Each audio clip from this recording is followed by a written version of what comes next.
following is a presentation of Falcon Media Sports Network, WBGU 88.1 FM, and BG Falcon Media.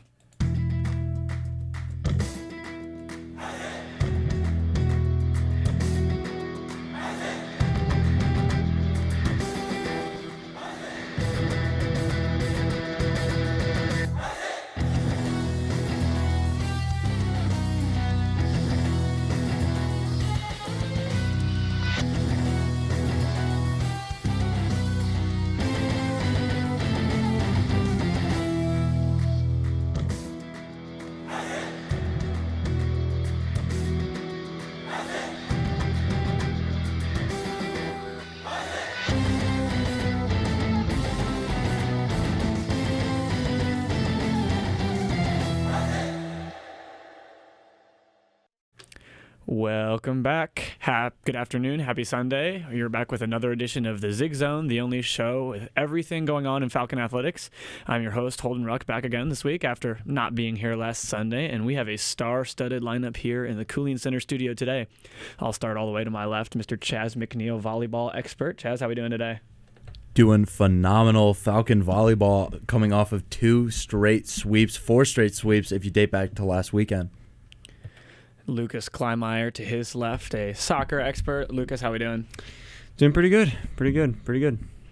Joining us for, I think, maybe his first time this semester, if I'm not mistaken, Mr. Camden North. How are we doing? How's it going, man? Super good. Glad to have you. To his left, Reese Patrikas, one of our football experts as well. It's always a great day to beat Toledo.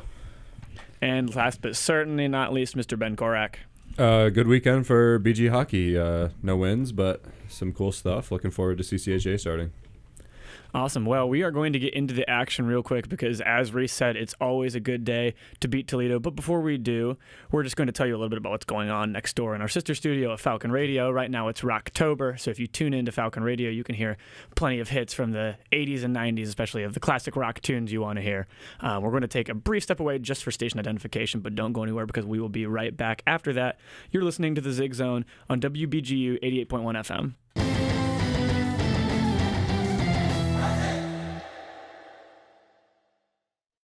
I'm BGSU graduate Jason Jackson from the Miami Heat, and you're listening to WBGU 88.1 FM, your home for BGSU women's basketball.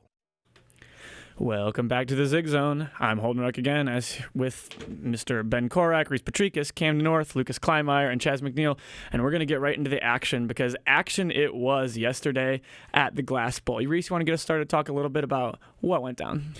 Yeah, so it was a fun time. Fun time being there. Had a fun time calling the game on Falcon Radio. If you can't hear missing a little voice, it was fun. It was essentially wire to wire. Bowling Green started out strong on defense, forcing a quick 3 and out. They scored first. The only time that BG didn't lead the entire game was when it was 0-0 and when it was 7-7 in the first quarter. After that, it was Falcons all the way, offense, defense, special teams, especially defense. Jordan Oladokin, 2 picks. 1 brought all the way back to the house from 61 yards. Always a fun time. It's always good, especially to go up by 75 and beat up on Toledo for the winning back-to-back games in the Glass Bowl for the first time in 30 years. And let me talk to you, Cam, because you've played in this game before. How much does it mean to you seeing the team being able to see it up there again? Honestly, it was awesome just because last year, obviously being up 28-10 at halftime and then not being able to finish, I feel like it was a big emphasis for us to not let off the gas pedal and to keep fighting the entire time. And we finally did it, and it was a great feeling. And this now another upset of Toledo when Toledo's being the favorite team. This is the third time under Scott Loeffler that the Falcons have upset a favorite Toledo, and I think that really just speaks to the preparation and seriousness that the team went in with.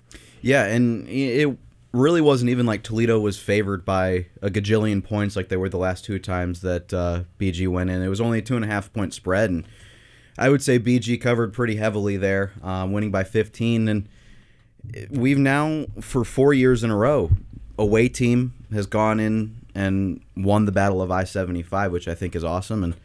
And I think yesterday was probably one of the best coached games I've ever seen out of Scott Loeffler in my time here. He was coaching circles around Jason Candle, and that's pretty hard to do because Jason Candle is pretty consensusly one of the best group of 5 head coaches out there. So I was going to say that just like it felt like the most complete game BG football has played in a long while. It felt like the defensively especially, but the pass game and the run game all kind of fell together very nicely. I think we had 3 receivers over 80 yards. Fannin, Smith, and 3 players over 80 yards. Terrence Stewart almost had 100. So, and then touchdown spread out between a bunch of guys. It felt really good to see everybody kind of getting involved.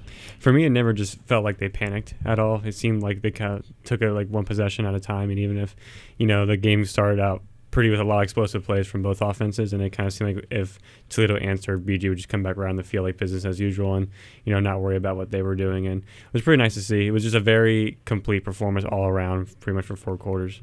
And no missed kicks, which is huge. The big point of emphasis to me as well yesterday, the success in the special teams unit, and the punting was really good as well too. Yeah, and I feel like I've been holding my breath at times this season watching those plays, and there was not really one reason to yesterday, and that was really inspired a lot of confidence to me. Yeah, I'll give a huge shout out to John Henderson, the punter, transferred in the offseason. Pinned Toledo inside their own 20-yard line twice, and I believe both of those times they were pinned inside their own 20. They were pinned on their own 7. So a really good job punting. The averages don't jump off the screen to you. He only averaged 37.5 yards per punt, which it's not eye-catching, but he was able to punt really well in the situations he was given, which was usually punting towards a short field, and he did a great job sticking Toledo way back deep, and then the defense did a great job cleaning up as well. In the run game, which is something that the defense has struggled with throughout the season. Only 102 yards on the ground at Toledo, 3.6 yards per carry. That is something certainly to be proud of. Yeah, that's definitely a good thing, because I feel like the last couple games our defense has not necessarily struggled trying to stop the run, but if you look at the numbers, it's all been 200-plus looks around that. And those were the games where we lost, Texas A&M, obviously. Games like that against the bigger teams, like it's hardest. That's what they're going to do. They're going to pound the rock. And Penn State, Texas A&M, teams like that, they're going to run the ball. And then just to be able to go against a Toledo team that obviously has been tried and true, and obviously beat Mississippi State this year, to go in there and, would you say, 102 yards on the ground? Yeah, is pretty impressive. Yeah, and also like the big thing, defensively too, is even if you give up a lot of yards, is making those like big time plays when it's needed. And Jordan Oladokin, pick 6 and then another interception, so 2 interception game, and they won a turnover battle, and usually 99% of the time you win the turnover battle in any football game, you're usually going to win the game. So big props to your guys' defense. You guys made plays when you guys needed to and did well all game. Yeah. Also, awesome to see Oladokin kind of return to form. A little bit of a sluggish start to the season, but came up huge when they needed him, and that's exactly what you need if you're Bowling Green. Have the defense get the star players to play like star players, and that's exactly what happened.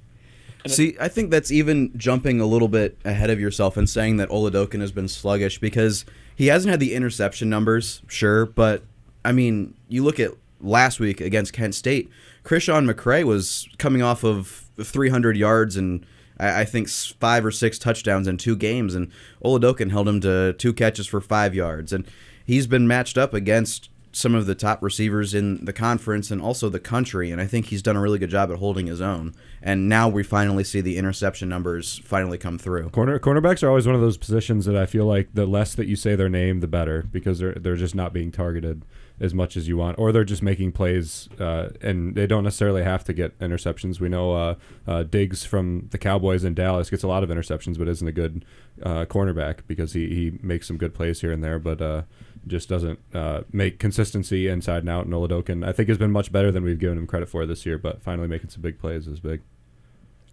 And something that really, really stuck out to me looking at yesterday's game is, as I think Reese said, several guys getting touchdowns. Levi Gazarick getting what I believe is his first collegiate touchdown. Huge for him. Yep, first touchdown since he was a senior at North Baltimore all the way back in 2019.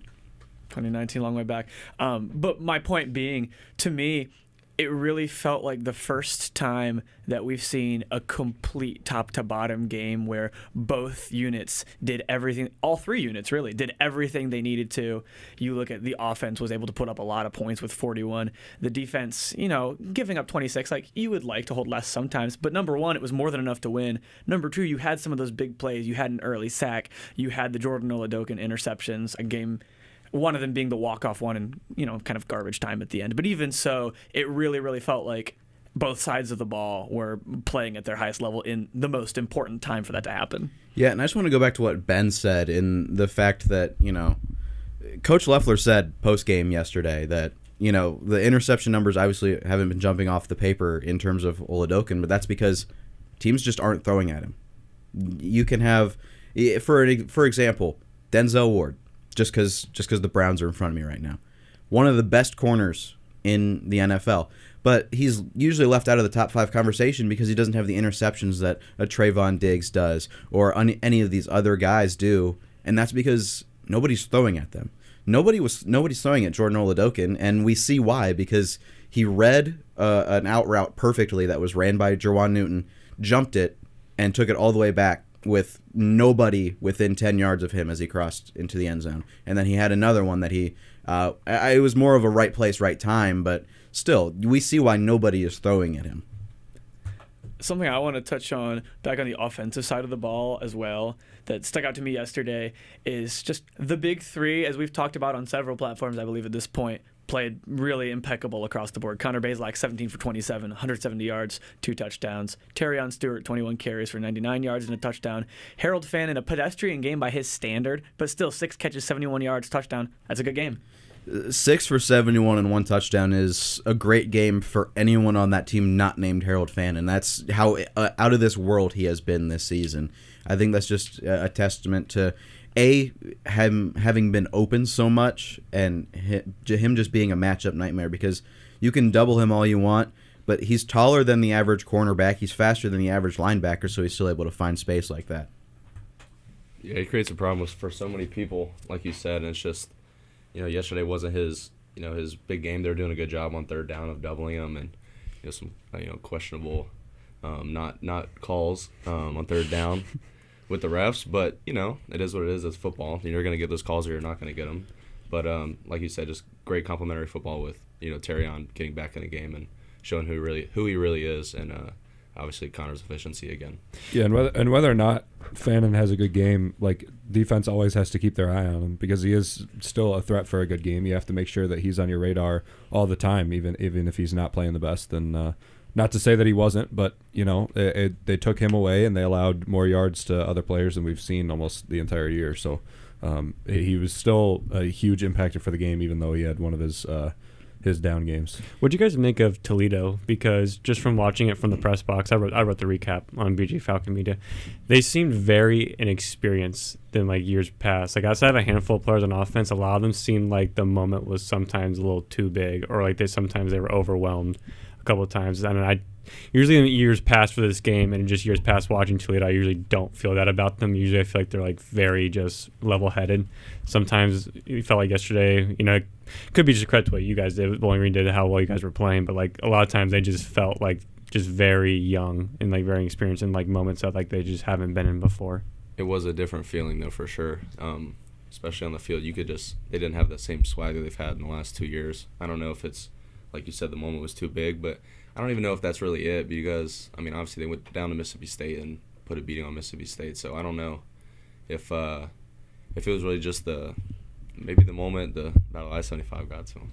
I don't think their game plan really panned out. Like, even within the first couple minutes, it felt like they really wanted to establish a run and they couldn't do it, and then they just almost didn't know where to go from there, and they didn't seem to make almost any adjustments, even coming out of halftime or quarter to quarter. It just felt like maybe their coaching and their game plan failed them a little bit, and they just weren't able to plan the game as well as they could have. And BG just took advantage very well and kept their game plan about them. And like we said, they felt very cool and collected, and it felt like a very strong game for the Falcons, even more than it was a weaker game for Toledo. And I think you also look at, maybe it did have something to do with the fact that Toledo lost a lot of guys in the offseason, whether it was to the transfer portal or to graduation. I believe Coach Loeffler said they lost all 5 starting offensive linemen. DeQuan Finn, who was the conference MVP last year, he went down to Baylor. Penny Boone, who was the MAC Offensive Player of the Year, he's at UCF now. It was a lot of guys who really hadn't seen a lot of playing time over their duration in college football. Tucker Gleason's only thrown 400 passes in his career, and that's after yesterday. They're starting running back Connor Wallensack. He's a little green around the gills as well. The only guy in that backfield who was really a veteran is Jaquez Stewart, and he only had 1 carry for 1 yard and 2 catches for 4 yards, which is really hard to believe considering the impact he had on the game last year. But the only guys really, especially on the offensive end, that had any sort of veteran experience were the 2 receivers, Newton and Vander Ross, who both went for over 100. So I think a lot of it did have to do with the fact that these are guys who have only played 8 games in their college career or 16 games in their college career, where they don't have the experience that some of the guys who have been in this game year after year have had.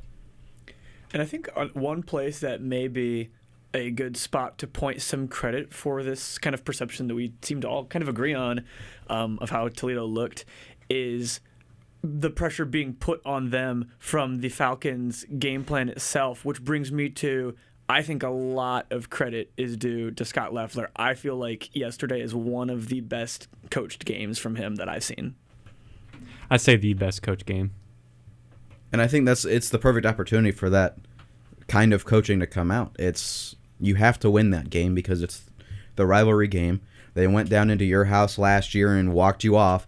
You have to go in there and win that game. And he coached circles around Jason Candle. I already said it. Defensively, I know it's not necessarily his forte, but Coach Morrison did a great job dialing up pressure, keeping Gleason off kilter. They only had 1 sack, but they were able to put enough pressure to force Gleason to make those 2 errant throws that resulted in picks and a couple more bad throws that ended up either in between receivers or out of bounds or way past receivers.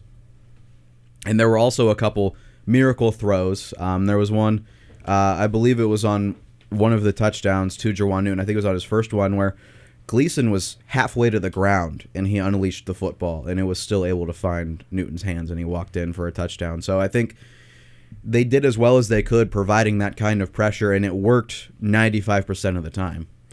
This is Loeffler's second win in Toledo, right? And he's 3-3 now overall. Correct? Second in Toledo. Second in Toledo, 3-3 overall. That's pretty impressive. I mean, not a lot of coaches can say they've beaten Toledo at the Glass Bowl twice, but also like back-to-back. From losing so many in a row right before he got here. I think I saw something on Twitter that said that X Reese, get it right. Come on. My apologies, Mr. Elon. My apologies, Mr. Elon.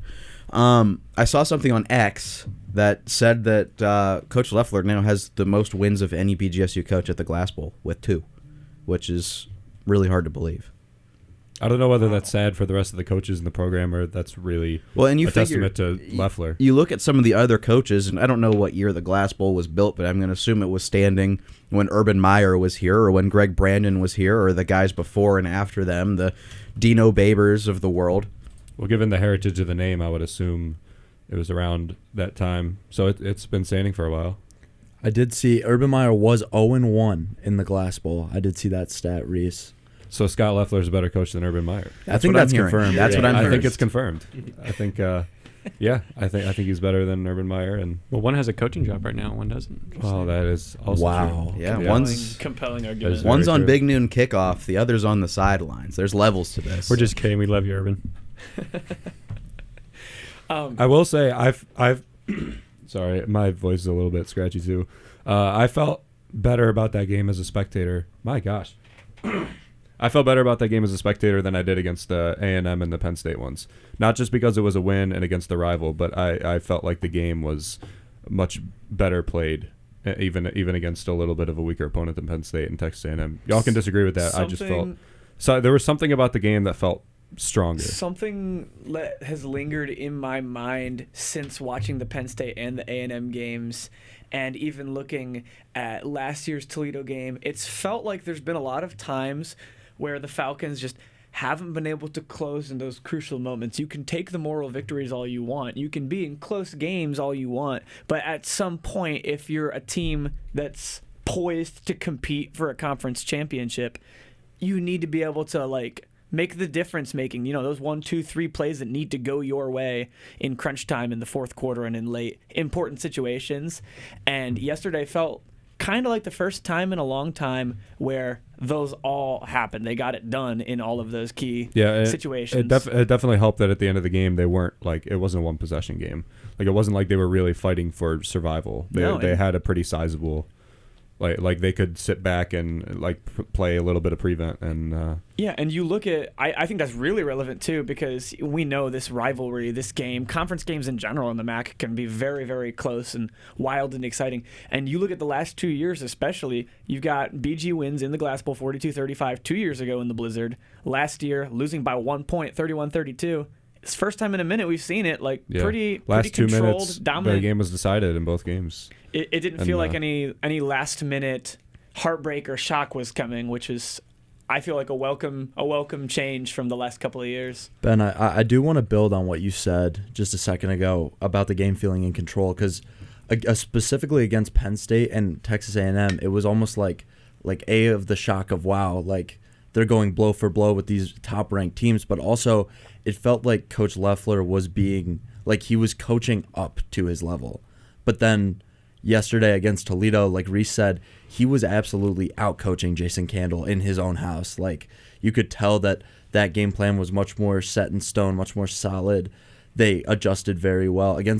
It just felt like they knew what they were going to do from start to finish. They didn't have to, against Penn State and Texas A&M, where it's, okay, well, we have an actual shot. What are we going to do now? Yeah, it was almost like instead of, in those games, the coaching staff and the game plan had stepped up to Penn State and Texas A&M. Against Toledo, it felt like it was already there, and you just had to come in and execute what everybody knew that you. And we didn't really. Let's be honest, we didn't know that was. I mean, I know on the Swoop, which unfortunately didn't get aired, but Lucas and I were saying it was going to be a one-score game, and I assume your prediction was a little bit higher scoring, but we all expected it to be close, at least one score. That's what the pattern was showing us. And I want to say on the unaired episode of the Swoop, I did say that BG would win by over a score. Because I think I had them. Oh, did you? I don't remember. Multiple. Again, we can't go back. This sounds like revisionist history because we can't don't go back, have any proof that is you also said true. this. I mean, my word is law, so let's just be honest here. Yeah. Okay. All right. Yeah, but Lucas and I both had one-score games, and it wasn't, and I was pleasantly surprised from that. We literally cannot prove any of this. We're literally just saying because it wasn't recorded. I will sources trust us. Yeah, I will say though, I don't think we've hammered home as much how good the running game was for Bowling Green, because in my opinion, that's true. Arguably the biggest reason why you won. I mean, there's multiple reasons why.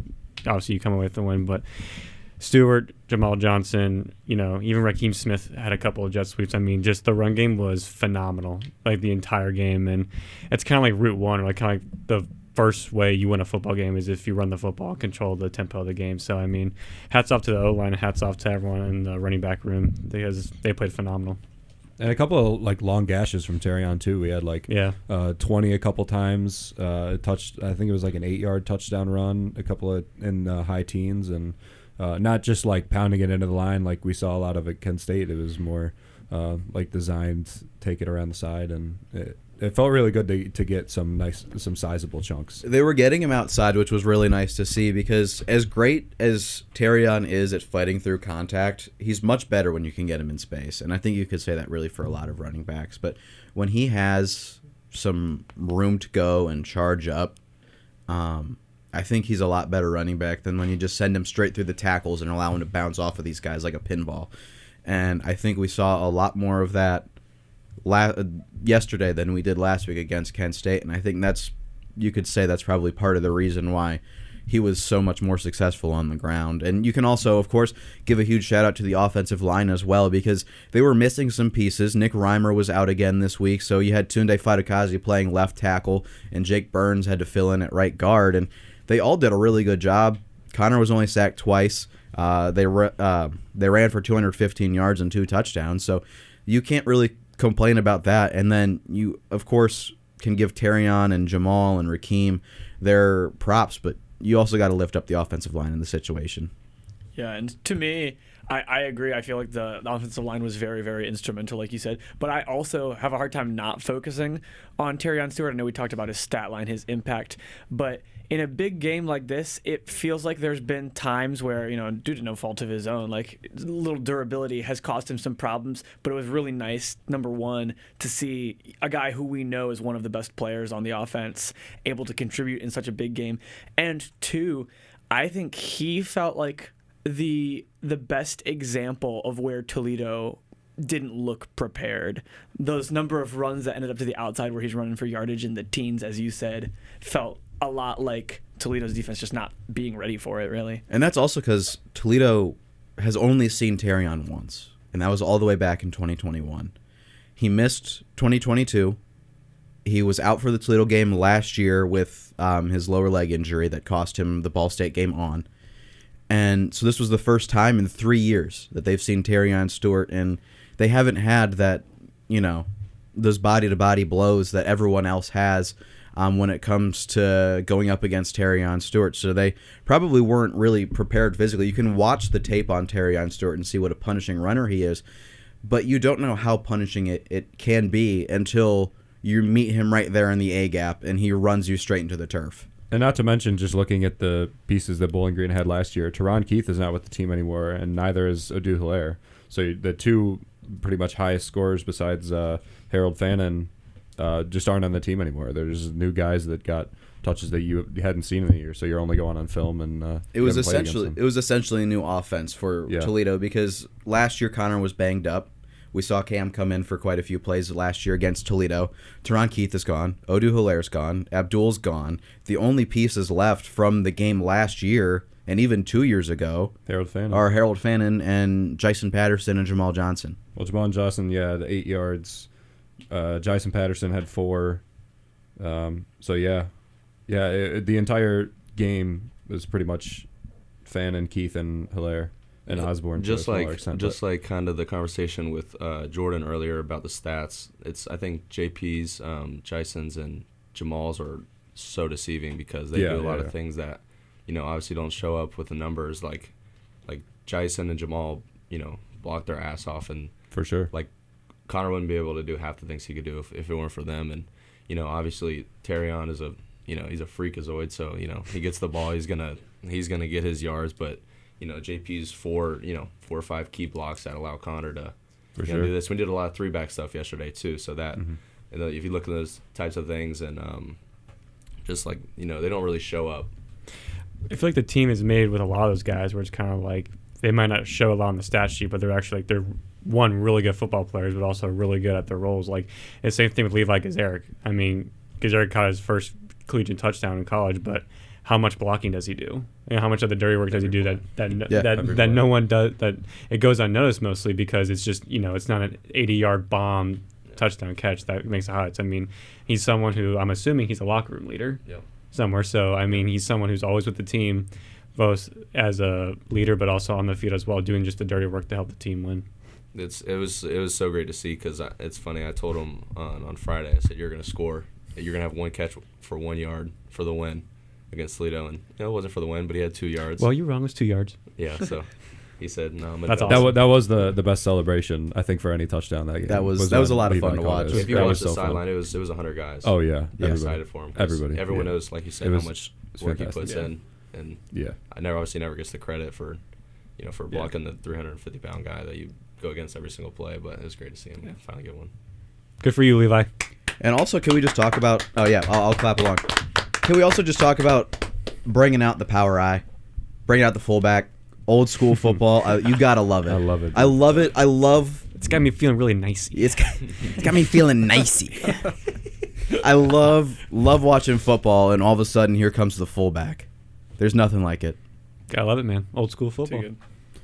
One last thing I want to touch on before we move on. We're still going to stay with football, but before we move on from the Battle of I-75, just the environment, and I think a lot of different factors that play with that, especially the sort of unorthodox timing and placement of it being 3:30 on a Saturday. But to me, in the stands with the band, it felt like as good of an environment as any, and also compared to 2 years ago, I enjoyed the change of weather for sure. But anyone who was there and anyone who watched whatever, talk about, your experience? It was much nicer to be up there in 50-degree weather with the sun rather than 30 whatever degree weather and the snow's coming down in sheets like 2 years ago. But I think having it on a Saturday was the best decision that the conference could have made because nobody had any other obligations at 3:30 on a Saturday unless you were calling Kent State BG volleyball. Some of us had obligations. Yeah, and I feel sorry for you, son. But I think it made the game so much better. The fact that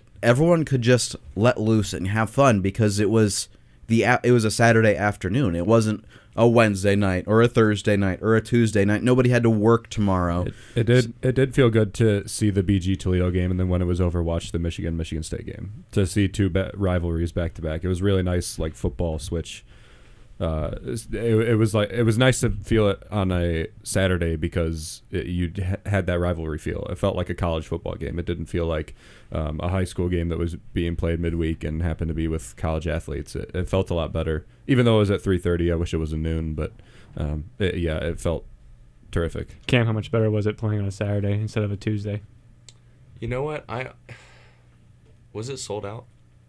I think It was. I think- It was. Yeah. Although They said it was They sold said- out. but There were the seats empty. The stands told a It different didn't. story. It than didn't look sold out. They probably just had somebody buy out the rest of the tickets. Yeah. Classic Toledo. Classic.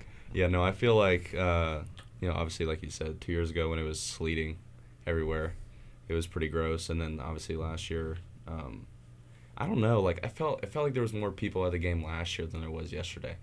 I agree with that. I would say the intensity of the crowd probably felt more intense last year and the year before that than yesterday. But like Also, it by wasn't like nature of the game, Yeah. the game was a lot 100%. more separated yesterday. So, and also for Cam, he might not be the best player to ask because like you have to get up for the game, no matter what. Like whether it's on a weekday or not. Like for the rest of us, we're coming from class and going to watch a football. Like that sucks. Oh, you know? no, it's And then and then you miss class. class the next day, and it's like a whole thing. So, I'm thankful that it was on a Saturday because Sunday follows it up. And also switching away from football, the BG band was louder than the Toledo band. That's all I'm saying. Even Very on the true. TV, I could hear it. So they took you off the field, and That's what they call facing the music. oh, of course. Oh, I love Nice, that. Yeah. nice. So, BG, props to the FMB for showing out. That was all I could hear on the broadcast besides the guys talking. So. Yeah, I will say personally, after getting out of the stands from playing for 3.5 hours, my ears were absolutely ringing. But I think that everybody was really able to just like rally behind, hey, we knew, we're just hoping the team can get it done. And I know from everybody in the band was just super elated, as all the BG fans were at the outcome. It really felt like they were just, embracing the entirety of the BG community, the band included, and, putting on and making a statement. And yeah, just a good day for the Falcons in general, in my opinion. So I want to move on a little bit, but sticking with football, now that we've kind of moved over the Toledo game, and look ahead at the future implications, because we've talked about on this show before and probably, again, other locations, I'm sure, the implications of how important this one is. Now you're sitting at 4-4, tied second in the MAC, 3-1. Reese, you want to talk about that a little bit?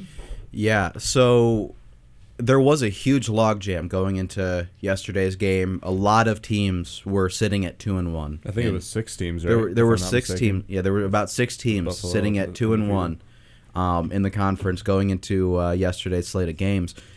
And now there's only 3 teams that are tied for second place at 3-1: Ohio, Bowling Green, and Miami. And luckily for Bowling Green, Ohio, who has been playing, they played really well yesterday. They're not on the schedule this year. We do have Miami to end the season on Black Friday. But the team sitting alone at the top, the remaining undefeated team in the Mid-American Conference, which is a team that nobody really saw coming in Western Michigan, they're just 2 weeks away. And that's a team that Bowling Green went up to Kalamazoo last year, beat them by 36, I want to say, 39 maybe, on their own field. They're going to be here in 2 weeks, which I think is setting the stage for a potentially really fun matchup. Now, of course, I don't want to jump too far ahead because next week as we kick off midweek action, Bowling Green's back on the road up at Central Michigan, who just lost badly yesterday to Miami. They sit 1-3 in the conference, 3-5 overall, but they are 3-1 at home. And that's a stat that you have to look at. And I know it's the Mid-American Conference, and there's not a lot of parity between teams, but 3-1 at home is pretty darn good, especially for a team that's 3-5 overall. So that's gonna be a tough matchup. And then the week after that, you got to look at Western Michigan coming into town. Well, and then also Central, just to harp on them not being a bad team, they did get pretty smacked by Miami of Ohio, but they lost on one score to Eastern on last few seconds of the game, and then Ohio they only lost by 2. So those are 2 pretty solid teams that they only lost to. So they're not going to be an easy escapade. They're definitely not gonna. They're not gonna just lay over or fall over when Bowling Green comes up. So it's gonna be there's a tough stretch over the next couple of weeks. You got Central on the road. Western Michigan comes to town. Then you go to Muncie, and then you close out the season with Miami of Ohio, which is hard to believe that there's already 4 games left in the season. Yeah, it's really flown really fast. I think the biggest thing about the schedule to me is you look at the standings, Western atop the MAC, as you said, Bowling Green, Miami, and Ohio at 3-1 in conference play, 4-4 overall. You've got Western and Miami on the schedule. So Bowling Green still has complete control of their destiny as of now. They don't have to, with that win over Toledo, they don't have to rely on any outcomes other than their own. Especially get MAC championship. Especially that Western game getting the tiebreaker over them too, as they're that'd be sitting huge. at the top. That would just be massive. The only team that's in the top 4 right now, and the top 4 as in they're 3-1 or better, the only team that Bowling Green will not have a head-to-head tiebreaker over is Ohio because they're not on the schedule. You have Miami, who you play for the last week, and then you've got Western Michigan, who you play in 2 weeks. So you have the utmost control over whether or not you make it to Detroit. The only thing that can change that really is if Northern Illinois turns it around. They're 1-3 in conference right now. If they turn it around, and everyone else, the wheels kind of fall off, then that's really the only team right now that has a head-to-head over you. So you've just got to you control your own destiny. You just got to win out, and especially you've got to beat Western Michigan. And in particular, I think it's, despite having probably one of the harder schedules remaining to go in the MAC, I would say, I think it is somewhat fortunate for the Falcons that they are at home for both of those more relevant games. I'll say, not that every conference game doesn't matter, but the 2 teams that are in position to contest you right now for going to Detroit, Western and Miami, you get to play both of them in Bowling Green. This is where it sucks that Miami of Ohio game is Black Friday. That just noon on Black Friday. So unfortunate that you're going to have home field advantage, obviously, but it's not going to be to the level of what you would have had against Toledo or Western at home, or everyone's going to be even a midweek. Everyone's going to be in a coma from their Thanksgiving feast. I know they won't be ready to go at 12 o'clock noon on a Friday, but I think there should be enough of a crowd there to certainly factor the game. I wouldn't imagine that many people from Oxford are going to make the drive up the day after Thanksgiving, so there's certainly a possibility there to have a strong home field advantage even without a sold-out show. And we referenced having one of the harder schedules. Western and Miami, who we can all kind of agree are one of the main competitors to making that MAC championship. Western has Northern Illinois, who we talked about a few minutes ago. Bowling Green, Central, and Eastern. So not an easy Final Four games, but not a difficult Final Four games. A little bit easier than Bowling Green's path. And then Miami of Ohio plays Ball State, Kent State, who we know about Kent State, Northern Illinois, and then Bowling Green at the very end. So again, both of those teams with easier schedules, and like you said, control your own destiny. You play both of those teams. It is probably going to come down to how you do against Western Michigan and Miami of Ohio. Yeah, I think you look at that, and it really is going to have to be. I don't think that you can necessarily afford to drop another game. I think we know we're at that point in the conference, but the Western Michigan in particular feels like the most important thing on the schedule. On a Tuesday. On a Tuesday, no less. And I think now you can look back, the way that this team has played over the last couple of weeks, I think you can look back at that NIU game and go, what if Bazelak does not get hurt to end the first half? Is the outcome of that game any different?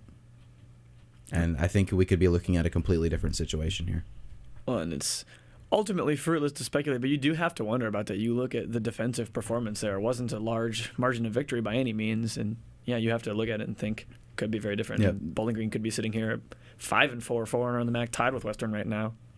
Yeah. So I mean, like you said, it's pointless to speculate. Hindsight is obviously 20/20, but you you got to sit here and wonder for at least a second how different we could be if you look at, Connor not getting hurt. NIU has a backup quarterback in. They don't have their stars on offense and Ontario Brown and Trayvon Rudolph. How different is it if Connor doesn't hurt his leg at the end of the first half? Yeah. I mean, the bottom line now is the path is set. You have to. You got to win. You got to win. Got to win. You just have to win. Yeah. And especially because even if they beat Western, if they drop the game to Miami, they'd be behind. And even if Miami drops another game before then, they would have the tiebreaker if both teams stood at 2 conference losses. So you unfortunately can't afford to lose either of those games. But also what makes it a little bit better is that now this new formula, this new format that the MAC is using, where now it's just the top 2 teams in terms of win percentage that will play in the MAC championship. One loss to Miami, unless they are also a one-loss Miami team and then they beat us, isn't going to end the season, or one loss to Western isn't necessarily going to end the season, because as long as the teams who have the potential to jump you for a spot in Detroit, as long as they're not above you, then it doesn't matter as much as it would have last year when it was still East-West. This is going to show my ignorance right now. We're in bubble MAC right now, right? We have a bubble. Yeah, the pod. Our pod? That's what it's called. Yeah. Who's our pod? Toledo and NIU. And NIU. Okay, so we split against our pod this year. SMH, Ben. The MAC. SMH. I know. Somebody's not locked in. I'm Not sorry. locked in. I was focused on the UMass being added. What and do you less think about Cam the pod. North thinks about that? Cam, what do you think about that? You tell us. About the pods? About me not knowing if we're in a pod. Specifically Ben, too. To be honest, doesn't matter that we're in a pod. We got to win. You know what? That's fair, honestly. Yeah. You know, I mean, I've been focused on November. winning.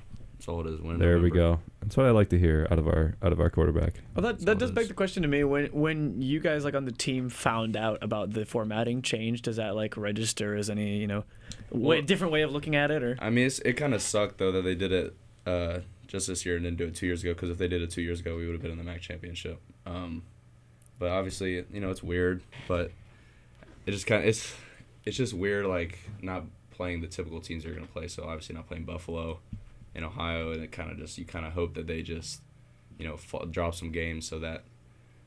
It's almost like they set it up like divisions for football, that like the players you guys won't be around to see almost every team in the MAC. I mean, if you play all 4 years, yeah, but it's like they're imagining it like the NFL, where you're going to see a quarterback be on a team for 5-6 years at a time, where he's going to face every team, when in reality college players aren't going to slate against every team, and you get a down roster 1 year and a tough schedule, and you're in a little bit of trouble. So, Well, I think the way they set it up, if I remember correctly, if I read this correctly, all the way back in July or August or whenever they announced it, that they set it up to where if a player's on a team for 4 years, they will play every MAC school home and away.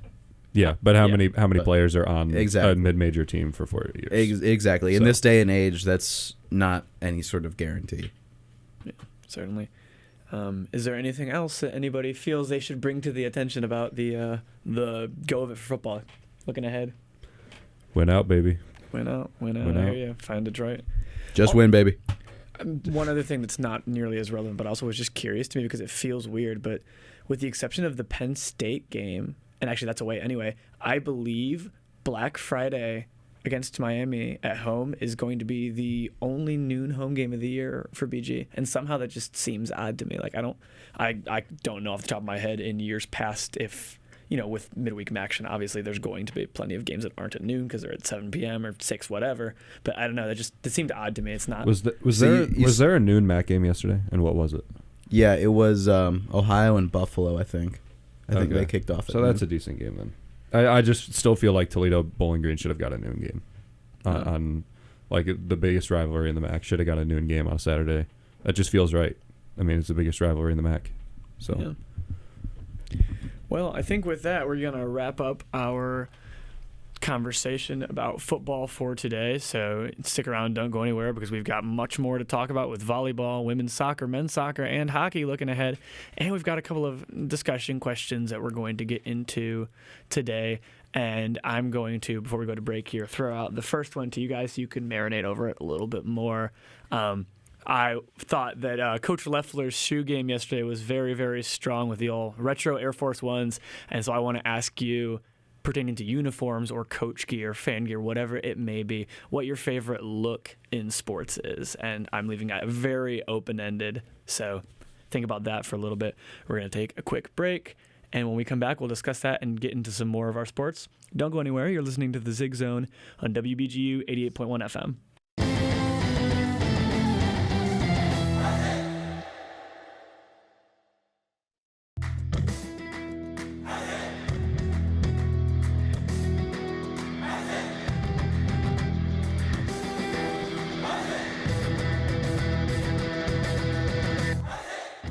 Looking for a BGSU Athletics talk radio show? Tune into the Zig Zone every Sunday at 4 p.m., where a panel of Falcon Media Sports Network members discuss the hottest BG sports topics. Only on WBGU 88.1 FM.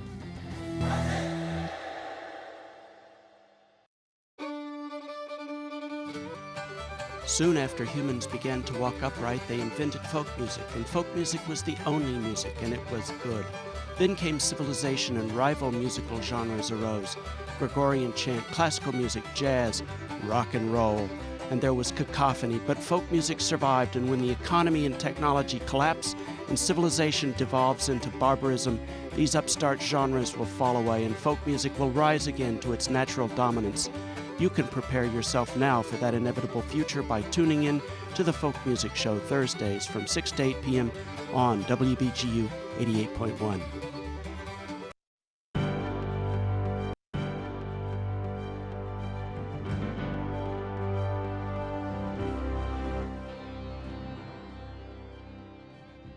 On September 13th, BGSU men's soccer's Bennett Painter scored the game-winning goal against Northern Illinois, leading to the team getting nationally ranked. Falcon Media Sports Network's Lucas Kleinmeyer had the call on the WBGU PBS YouTube channel.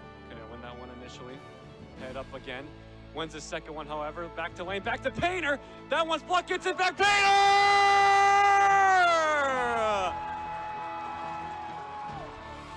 Bennett Painter paints another masterclass at Cochran Stadium.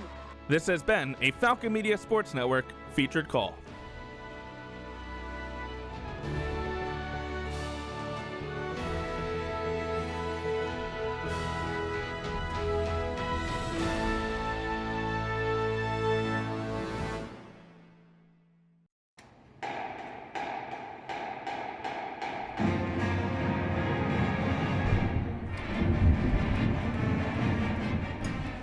Welcome back to the Zig Zone, your home for everything going on in Falcon Athletics, bringing you back in there with just a little snippet of the Bowling Green Falcon Marching Band's Beer Barrel Polka, a favorite to play whenever the Falcons are able to get the win. Very, very much enjoyed yesterday at the Glass Bowl. So before we went to our break, I asked you to think about your favorite looks in football, whether it be coaches, apparel, uniforms, etc., whatever you think of. So what do you guys got for me? This is... So I didn't realize you said football. My original thing I was going to say was... Football? I meant sports in general. Oh, okay. sports in, okay. Sports in general? Yeah. Because I'm going to rip the Todd Simon orange suit. That's the best look, especially for in both all of sports. I didn't realize Tyler Cavlic was I in the know room there's with a us. Tyler Cavlic smile. In in all the of distance. sports? Well, no, not in all of sports. That's like, okay. In bowling, we can do bowling green okay, and that's in sports. Bowling, that's my I'm okay favorite with bowling that. green. My Okay. secondary, though. Oh, Lucas isn't happy with this decision, but secondary... He just doesn't listen to the question. He said open-ended for a He reason. doesn't. That means I can do multiple things. I can Okay, do what Chaz, I want. I'm gonna go with, this is another homer pick. I love the eye black in football, and the Aiden Hutchinson eye black That's a good is one. Okay. so Yeah, that's a sick. good one. I That's a like good that. one. The Wolverine claw. It's so good. That is a good one. Rip Hutch. He's Okay. still alive. So I mean, He are is we still doing alive. BG too? Yeah, you know what? Why don't you do both? I mean, Creativity is. well, the I'm key. gonna have a callback. Jimmy Walker, who the former BJC women's soccer coach, had great, just stereotypical English soccer coach fits of just wearing the home team sweatshirts and gear and hat every game, and it was always the same two outfits, and he would wear it every time, and I Did loved he it. have on the Adidas track pants? Yes. That every soccer player yeah. has to wear? Okay. Oh yeah, it was great. For sports in general, I don't know why, but Bill Belichick's like, I am tired and I'm wearing just this like Oh, the old cutoff hood. cutoff hood. Oh. cutoff hoodie.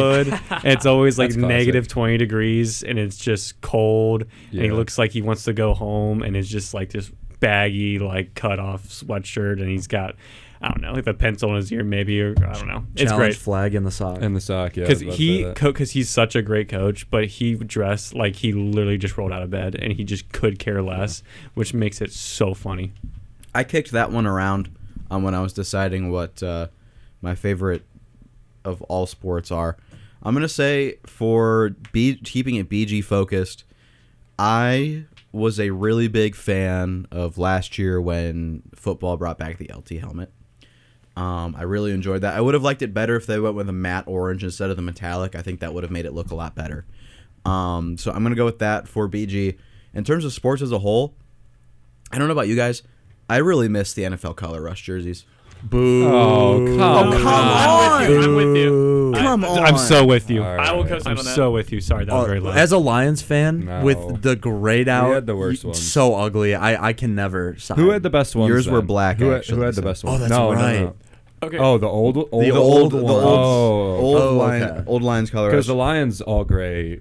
Terrible. Gross. My all-time favorite Color Rush jersey. It's a tie, and I'm a sucker for all whites. And Lucas, don't Okay, get too that's excited fair. because I'm not saying the Bengals. What? We have great all whites. That's They're not true. my Now you favorite. They're not my favorite. Don't my say two, Minnesota. My two favorite Color Rush uniforms. I'm talking 2016 Color Rush. Oh, I'm okay, not, I'm not okay, talking got it. the Raiders with the white uniforms and the silver numbers. Those are nice. Love that. Those are nice. and the Giants white throwback jerseys. Okay, that's respectful. I get that. White I get that. See, Color Rush with a color. I like the all white. The Yeah. all white is such a clean uniform on any sport. It's just like that's automatically the best one. Every team No. should have an all white uniform. Jags Color Rush for the win, in my opinion. And I don't think there was really a better era. Do you guys remember the Thursday night football game? Well, remember when Color Rush was limited to just Thursday Yeah, nights. yeah, I think that yeah. made it so I'm much thinking more fun. Jets Bills. Yeah, Except- Jets Bills game. Except when the Broncos played the Seahawks and you had Yeah. neon orange against neon, Neon green, yellow. and it was impossible to watch. or green. I'll Yeah, say it I though. just- I think the Seahawks ones are good. Oh, those are Oh, yeah, great. those are great. classic. I think they're okay. nice. but I don't like the all Does it neon. not just make But- you think of Marshawn Lynch? that is very. I good. just think back with a Classic Rush. smile on the days of when the red-green colorblind people couldn't figure out which team was which Did you when say the you Bills played the smile on As Jets. you just say Days. neon yellow against And the the- Seahawks. yeah, listen, man. Smile on the days. Listen, man, I'm Don't shout yourself out. I'm like running that. off of a flu Don't game shout right yourself now. out. All right, I've got, and then also the Buccaneers Rams game where everyone was like, "Oh, it's ketchup versus mustard." I think that was. I do really like the fun as creamsicle well. bucks. They wore them today. Those aren't Color Rush, so. No, I know, but I do like those. They're kind of similar. Well, They're that reminds me, they're actually, orange. the Rams Orange had kind of a helmet weird and interim period jersey. there where they wouldn't match the horns on their helmets to their jerseys. So they'd have like It was the like- kind of oh bronzish my gold gosh. on the jersey, and then they'd have like the white horns. That's what on the angers St. me. The Louis Giants Rams. wear a different color helmet than their jerseys, and it makes me upset. I think we should don't get the like it. Ben's take too. Yeah. Yeah. I don't. So for BG specific ones, and this ties into my opinion about it in general, I'm gonna say Kyle Halleck and wearing the baseball uniform as a coach. I think that's like one of the greatest traditions in the sport, maybe in all sports, is that the baseball coach wears the uniform because he's the only one that really enters the field of play all the time. And I really like that idea. So I'm going to say for BG, Kyle Halleck, and any of the BG baseball uniforms.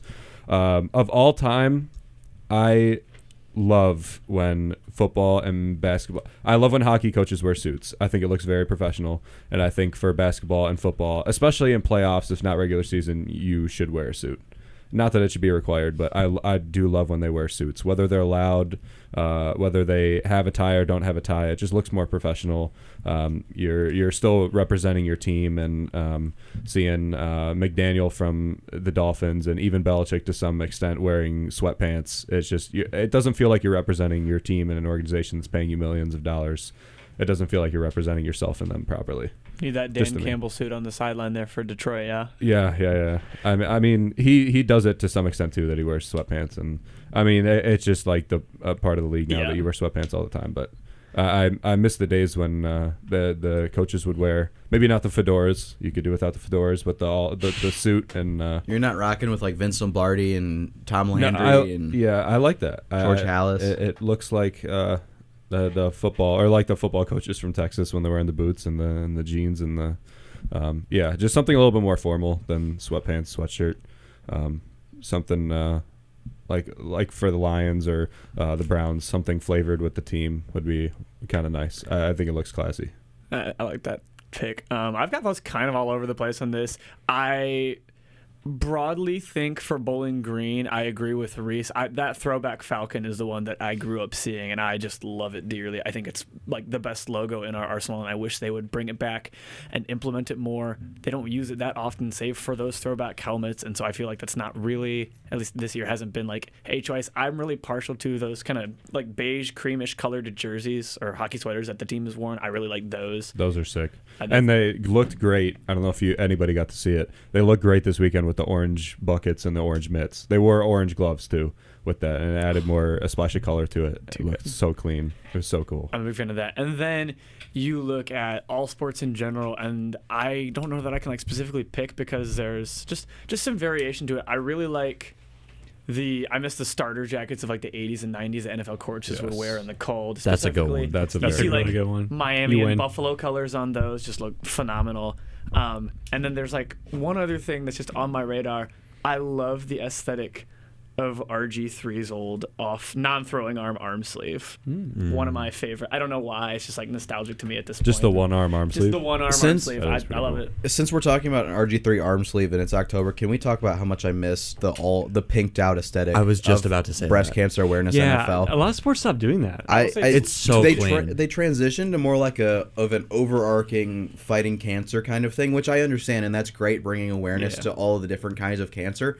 But there was just a special aura around the NFL when players were just pink socks, pink sleeves. And it almost felt just more all memorable. sports whenever. Because MLB, I think NBA did something. And maybe they wore like bracelets or I know or MLB does pink for Mother's Day. For Mother's Day and Father's Day, but the pink and the baby blue look very like the pink bats, and it's nice to have a recognition day. Absolutely. And I think it was more memorable when it was kind of uniform, really, too. So, like, again, as you said, Reese, it's important to cover the variety of different cancers, but I think the memorability was definitely more present. Every time I think of RG3 in a pink arm sleeve, I think of him running down the sideline against Minnesota. It's just ingrained in my head watching that play, and it just brings me so much joy every time I think about it. Yeah. Well, we will have another one of our discussion topics, and we'll see if it's a little more controversial. I feel like we all had some pretty reasonable opinions on this one, which we'll call a rarity. But jokes aside, we're going to move on, and we are going to get into some of our volleyball content. So if Chaz, you want to take us away, tell us a little bit about what happened with Kent. Yeah, so volleyball, honestly, on a very big upswing right now. They swept Kent State in both matchups at home on Moe and John Stansbury Court on Friday and Saturday. And just that first game had myself and a couple other Bowling Green volleyball fans on the edge of their seats just towards the beginning of it, because you could tell that Kent State was hungry from the rip. They were... they haven't won a game in MAC play. They've won only one game on the season in September, I believe September 6th against NJIT. So they were very hungry for a win, and their blockers stood up against Bowling Green. They did a really good job, but in the end, Bowling Green's offensive attack was able to tool a lot of their blocks, figure them out a little bit, shut down their attacks. And at the end of the day, on Friday, Bowling Green kind of got a gritty sweep, which is counterintuitive because it is a sweep. At the end of the day, you still didn't let up 25 points at all, but actually they did. They ended up going. They went to 26 in the last set, but then on Saturday, you could tell Bowling Green was just, they kind of found the number of Kent State. It was close in that first set, and then after that 25-15 second set, and just everything kind of broke loose in the third. It was 25-13. We saw a couple of fresh faces that don't normally get a lot of playing time, but this was an opportunity to check out some players that deserve a little bit of the limelight. You saw Maria Tabak got some time at the outside hitter position. Lauren Hovey was checked out for them. Anna Shitek had some time. Belle Lauby in the defensive specialist position. Just a couple players got time, and it was overall just a very positive week for the Falcons. And you look at it, Kent State sits at the bottom of the MAC, so it's not to say that, especially in conference play, that you can ever take a game match for granted in any sport, really. Right. But at the same time, I don't think it's a stretch to say this is the kind of result that you'd either expect or hope to see from a team that, very clearly has tournament champion expectations. I mean, this was also a Bowling Green team that 2 weeks ago they take on, as you called it, Holden, the directional Michigans. They took on Eastern and Central, went to 5 sets. They lose their first games in MAC play. And then there was this big question mark over what's going to happen next for Bowling Green volleyball. They were in a position where their game against Buffalo last week was, quite frankly, like you have to either, I wouldn't say a must win, but it was you have to show up. You have to look the part. And they end up sweeping Buffalo and Akron, then they go into Kent State, and it really did answer the questions of, are they going to start fast? Like, in MAC play specifically, week 1 of MAC play against Ball State, they go to 5 sets in the first matchup. Against Toledo in the first matchup, 5 sets. Against all the Michigans, Western, Eastern, and Central, 5 sets in the first meeting. Then against Buffalo, they get a sweep. Buffalo, who sit 3rd in the MAC behind Bowling Green. They were first at a point. And just going into Kent State, they didn't let up. They kept the momentum. And like you said, Kent State are bottom of the MAC, but that's not an opponent you want to overlook. You don't want to just kind of roll over. The hungriest teams are the ones with the hungriest teams are the ones with nothing to lose. And Kent State at this point, they have nothing to lose. I was gonna say 1-20 overall, 0-11 in the MAC. I mean, they're not playing for anything beyond the regular season at this point. So you're right. You tend to see the kind of free, unrestrained play, and that can lead to upsets certainly. And that's gonna happen throughout the rest of the Falcons schedule. Ben and I have talked about this a lot. The Falcons schedule to start the year was really a gauntlet. You've got Ball State to open up, a team that they've met frequently in the MAC tournament. Then they take on a Toledo team that are right among the top teams in the MAC. They go up against a Western Michigan team that beat them in the MAC tournament championship last year. Western has regressed, but still, that is a very seasoned team. In a hot game right now, Western on a 4-win streak. Exactly. Then you have Eastern Michigan, who have fallen off slightly. Central, who are at the top of the MAC standings right now. They lost to that team.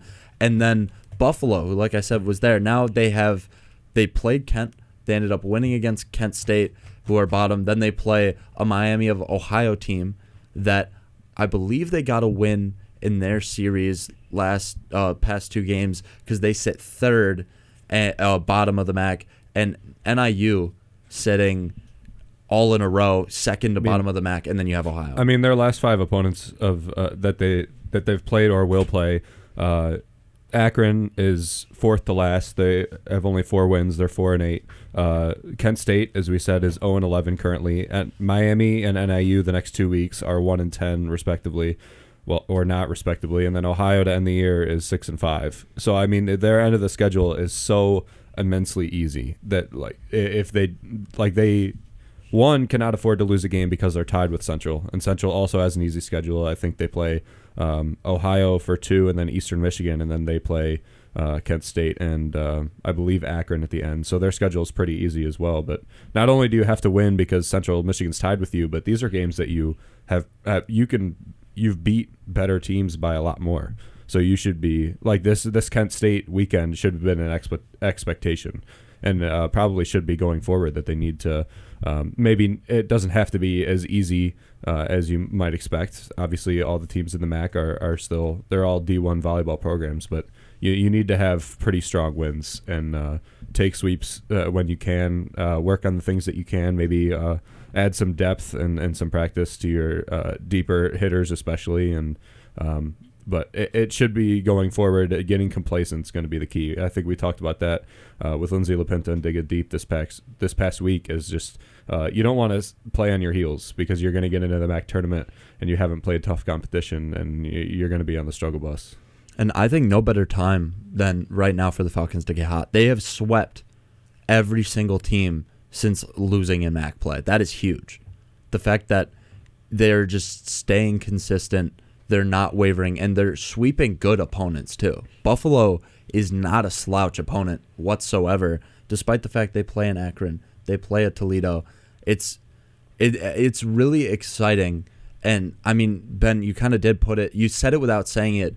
Their season is still in their hands for if they will get the number 1 spot in the MAC tournament championship. They need that number 1 spot. They need to win, but also they need Central to lose. So it's kind of out of their control, but you got to control the controllables and they have done such a great job. Just looking at Central's schedule, they play Ohio this coming weekend. So it's a huge weekend for BG, not because they take 2 wins, but because hopefully Central will be handed a loss. And then they have Central has a single game against Eastern Michigan that Tuesday, or I should say 2 Tuesdays from this day.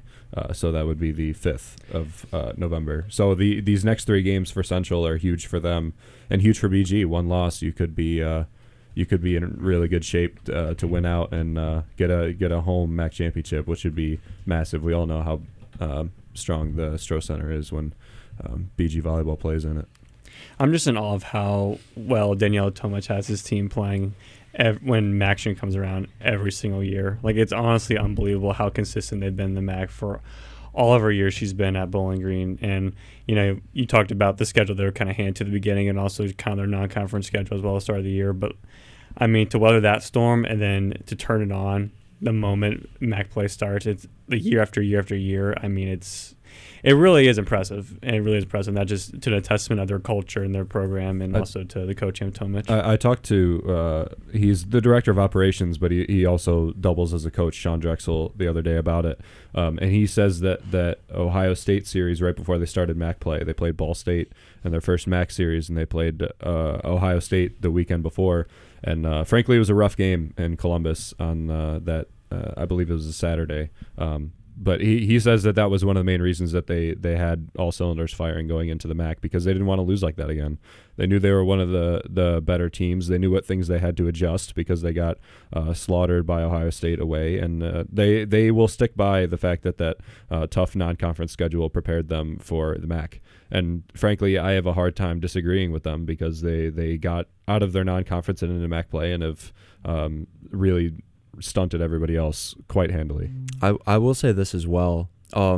Yesterday, I got the opportunity to talk to Coach, where before the game they honored the 1989 MAC championship team. That was the first MAC championship that volleyball ever had. And to have that standard be set all those years ago, to have those people come back and still support the program and have like what you would call a winning energy instilled, if it's from Coach Tomic, if it's from outside players like I believe Linda Popovich, last name Popovich for sure. She was MAC Player of the year they won the MAC championship.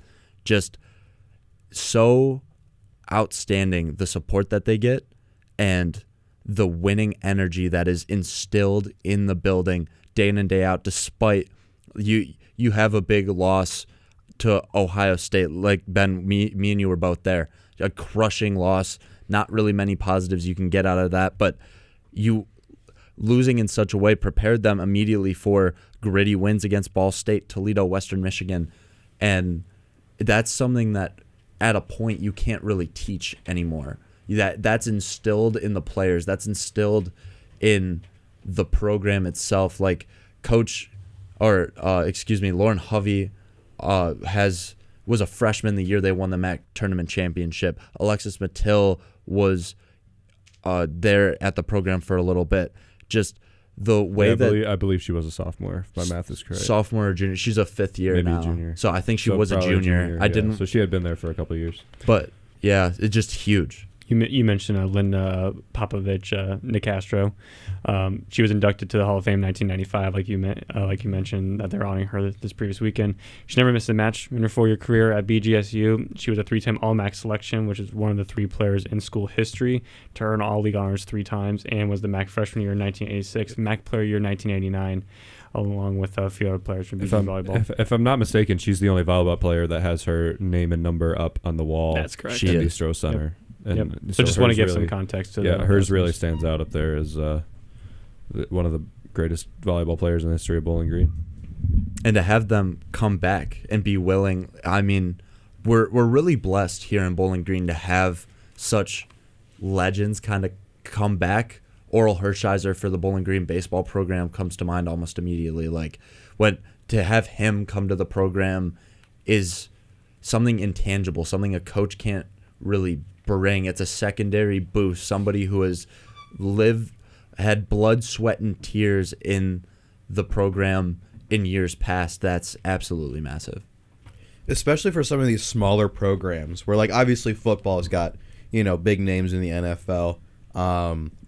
Hockey's got big names all across the hockey world. But for these programs like volleyball and baseball that maybe, these volleyball probably isn't the best example to give for a team not getting enough recognition because they're arguably the best athletic team we have here on campus. But, I mean, how many legends really are there that you can say can come back to a school like Bowling Green? Well, and just by nature of a smaller sport in general too. Like there might be BG volleyball players that are better than some players from the football team that have been drafted, and you just would never know because there's not a prevalence of professional volleyball, at least in the United States. Hopefully we'll get it in a few years because I know I would definitely watch that and follow it, but that's just the nature of the sport, and it's very unfortunate. But it's almost more personal when you bring back alumni who are less of high profile because they're willing to go to practice and talk to the team. They're willing to make speeches. Everybody knows their name. Everybody has met them, shook their hand, given them a hug, whatever they have to do. And it's almost better in that way to create a relationship with a program and with alumni because they're not as high profile. I know BG's had it's tough to get Oral Hershiser to come back to BG. He's a legend, not only for BG, but with the Dodgers and the baseball world in general. So it almost makes it easier and maybe more beneficial to the game of volleyball that it's smaller, beneficial to the team. Looking ahead, as you said, the rest of the regular season schedule pretty easy to manage for the volleyball team. Nothing significantly harder, I would say, than what they've gone through so far. And so I want to revisit something that we've discussed before. Who do you think, looking at it now, I think the easy answer is Central, as Central is the team in position that's currently the only team contesting Bowling Green for that number 1 seed in the MAC championship. Who do you look to as other potential, the largest teams in the way of Bowling Green? Besides Central? Yeah. Hands down, it's got to be Toledo. Toledo coming to the Stroh Center on a Tuesday night, kind of like what we mentioned, where it's not the biggest day to have a big sporting event, but on November 5th, Toledo make their way down Wooster Street, and they take on a Falcons team that really they spurned Toledo last time they met earlier on in the season on October 1st. That was the first reverse sweep the Falcons had of the season, and Toledo absolutely looked the part in the first 2 sets. And barring an Amanda Otten masterclass that she had, that the Falcons are going to struggle in that game just getting things together offensively. You have great outside hitters. Mia Tyler also had a big game in that one, and since then her play absolutely ramped up since that Toledo game. Everything's really going to collide. Toledo 3rd in the MAC. That's a game you can't overlook. They're arguably a better challenge for Bowling Green than a Central Michigan because the Central Michigan, that game's already done and dusted. That's over with. But with Toledo looming, you look at what's remaining on the schedule. That's really your last shot to flex your muscles against an opponent that on paper you are a more even match with than a NIU, a Miami of Ohio, or even an Ohio. I'll be honest, it's tough to look at that Toledo game because it is a must-win. It's the volleyball battle of I-75 at home. Huge game. Football, thankfully, has the midweek game, but it's in Mount Pleasant, so you're going to get a lot of fans at the volleyball game. But Toledo, their schedule going forward at least is Western Michigan twice, who we know can beat anybody in the MAC, even though they haven't played very well this year. You have Bowling Green, and then they have Ball State as well, who is a very good team. BG played them first of the year, gave them a little bit of a fight, and they finished with Kent State, but that's 3 good teams in a row that they have to play, and to be able to finish first or top 2 and rival the Falcons, they would almost have to win out, and that's a tall order for Toledo. I think for any BG volleyball fan, following Central is going to be it should be your second team, and you never want to root against a team really, but you got to kind of root against Central and hope that they lose so you can get that top spot, and then you can look at Bowling Green and say you got to win out. But they don't control their own destiny now. They need Central Michigan to lose, and the schedule going forward, the next 3 games for Central is going to be your time to lose. Honestly, outside of Central, I don't see any team, from afar at least. I'm not an expert like Ben and Chaz, but I don't see anyone really challenging Bowling Green, especially in terms of top of the MAC or in the MAC tournament. But I will say, if my memory does serve me correct, Chaz, I know you were there. The Buffalo game, Buffalo did have a lot of service errors, so they kind of beat themselves up a little bit in that game. That is true, but also, I mean, the Falcons had a good chunk of service errors as well. That was with how the Falcons. You go ahead, Jess. With how the Falcons did in that matchup, and they've kind of continued to do it. They had 13 service errors against Kent State just a day ago. They've had opponents create errors, but they haven't helped themselves in the error column as well. I think Buffalo is a top 3 team in the MAC. I think only behind Central and Bowling Green. And in their schedule with their 4 losses, the only loss that wasn't to Central or Bowling Green was Western Michigan on the first game of the year, and they got swept and then turned around the next day and swept Western. But I want to. So I think Buffalo's a lot better than their 8-4 record shows. I still think they have a tall. I mean, they need Bowling Green and Central to both lose 3 games to get up there and good enough. So I think they're just fighting for seeding, but they're a formidable team. They're not anything to sneeze at. We have to say this about Buffalo for sure, is that they lost their first game in MAC play. Since then, they went on a 6-0 run, faced the Falcons, and then had to face Central Michigan. They had their 2 real toughest opponents now looking at the schedule practically back-to-back. I believe they had a middle match in between.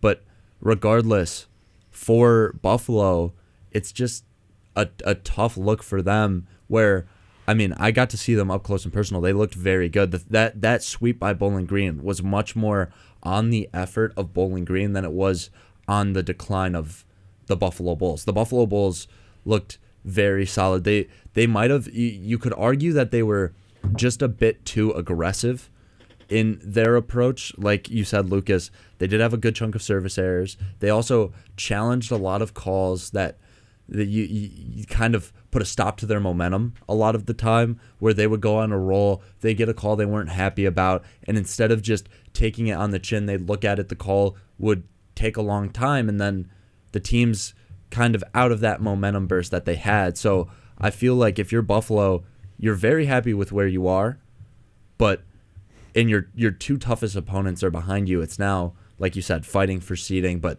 that's not a team we can overlook. And not to mention, they have arguably the best hitter or offensive player in the MAC with Katrine Trebahovska. Trebahovska is a force. She's fantastic. And it's kind of the same point that you like come into Bowling Green, and we have 2, thankfully, Mia Tyler and Lauren Hovey, but it's the same idea that she's one of the best players in the MAC, and you have to plan for her, and she has a really good game, and she can automatically take you from a 3-setter to a 5-setter, or maybe even a win based on how she plays alone. So I want to touch on the outside hitter for a second, because something really interesting is going on, and it does make me feel a lot more confident for Bowling Green. It's Otten has shown that she is going to be a solid piece. Lindsay LaPinta has shown that she is going to be a solid piece.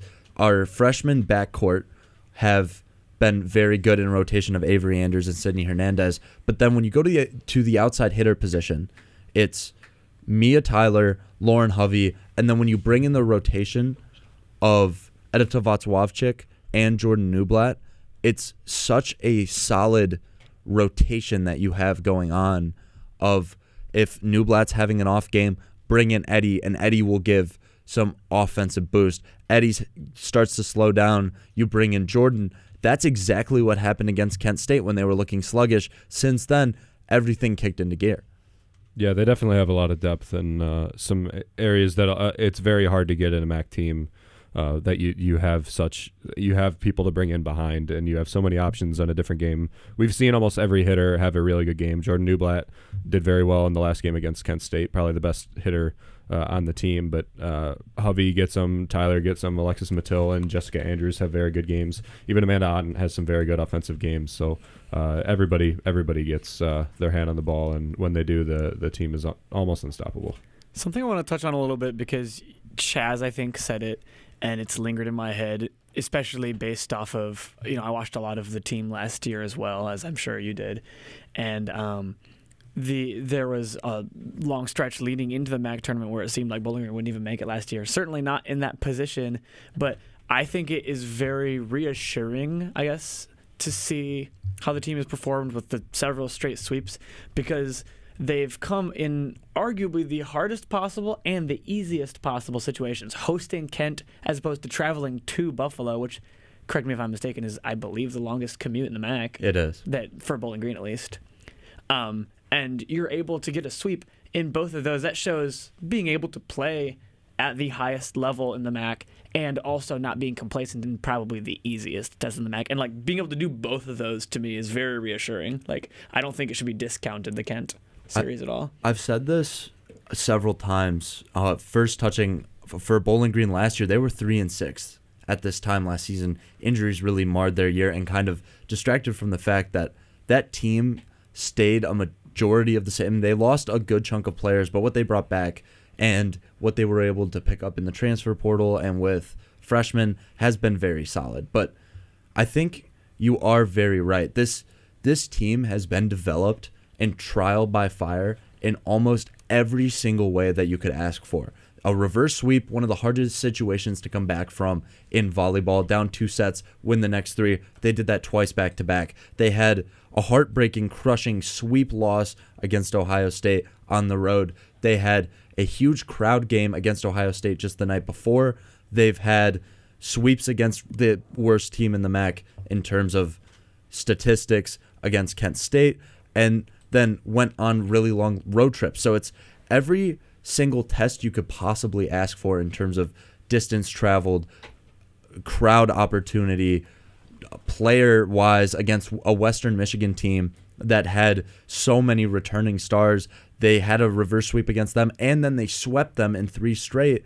It's really, I mean, you couldn't ask for a better look, I would say, of what they've had to accomplish. It really has been a trial by fire. Yeah, a lot to look forward to with them. But like you said, they've kind of been through it all, and I really think they're shaping up quite well for a strong push in the MAC tournament.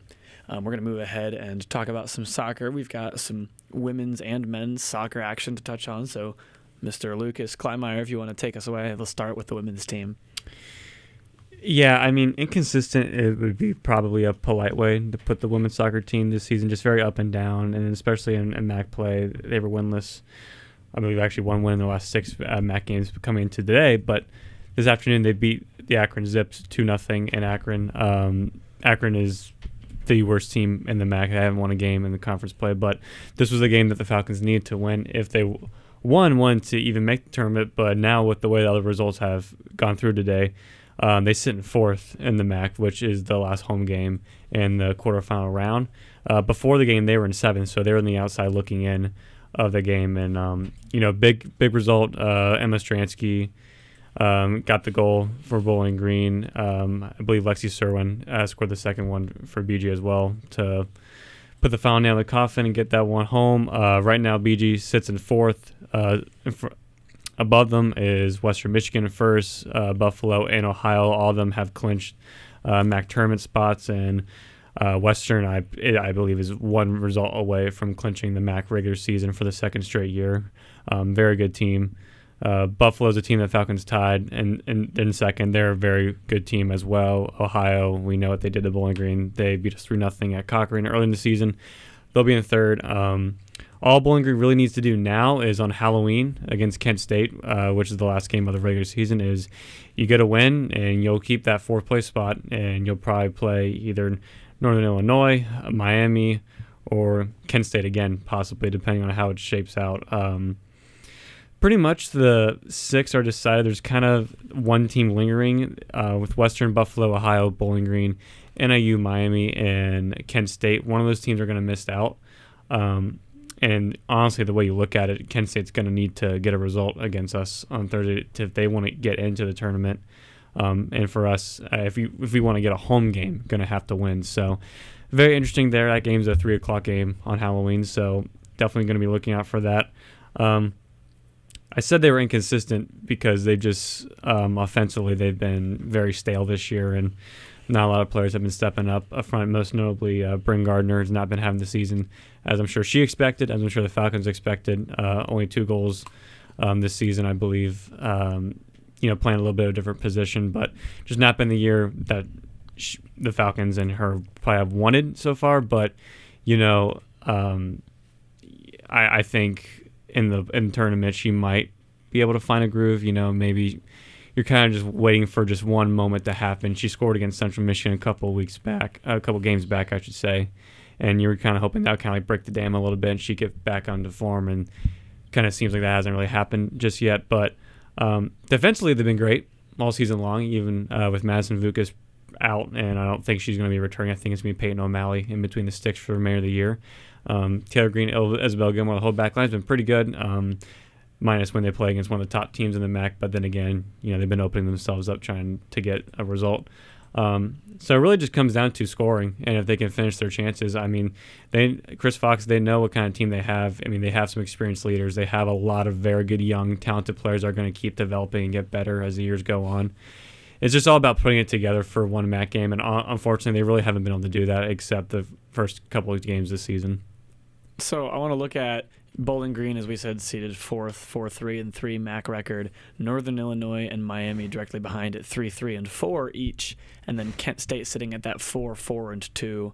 A couple less draws there. So suppose for me, how is it going to look if Bowling Green does not beat Kent and Miami and Northern Illinois are both able to get wins?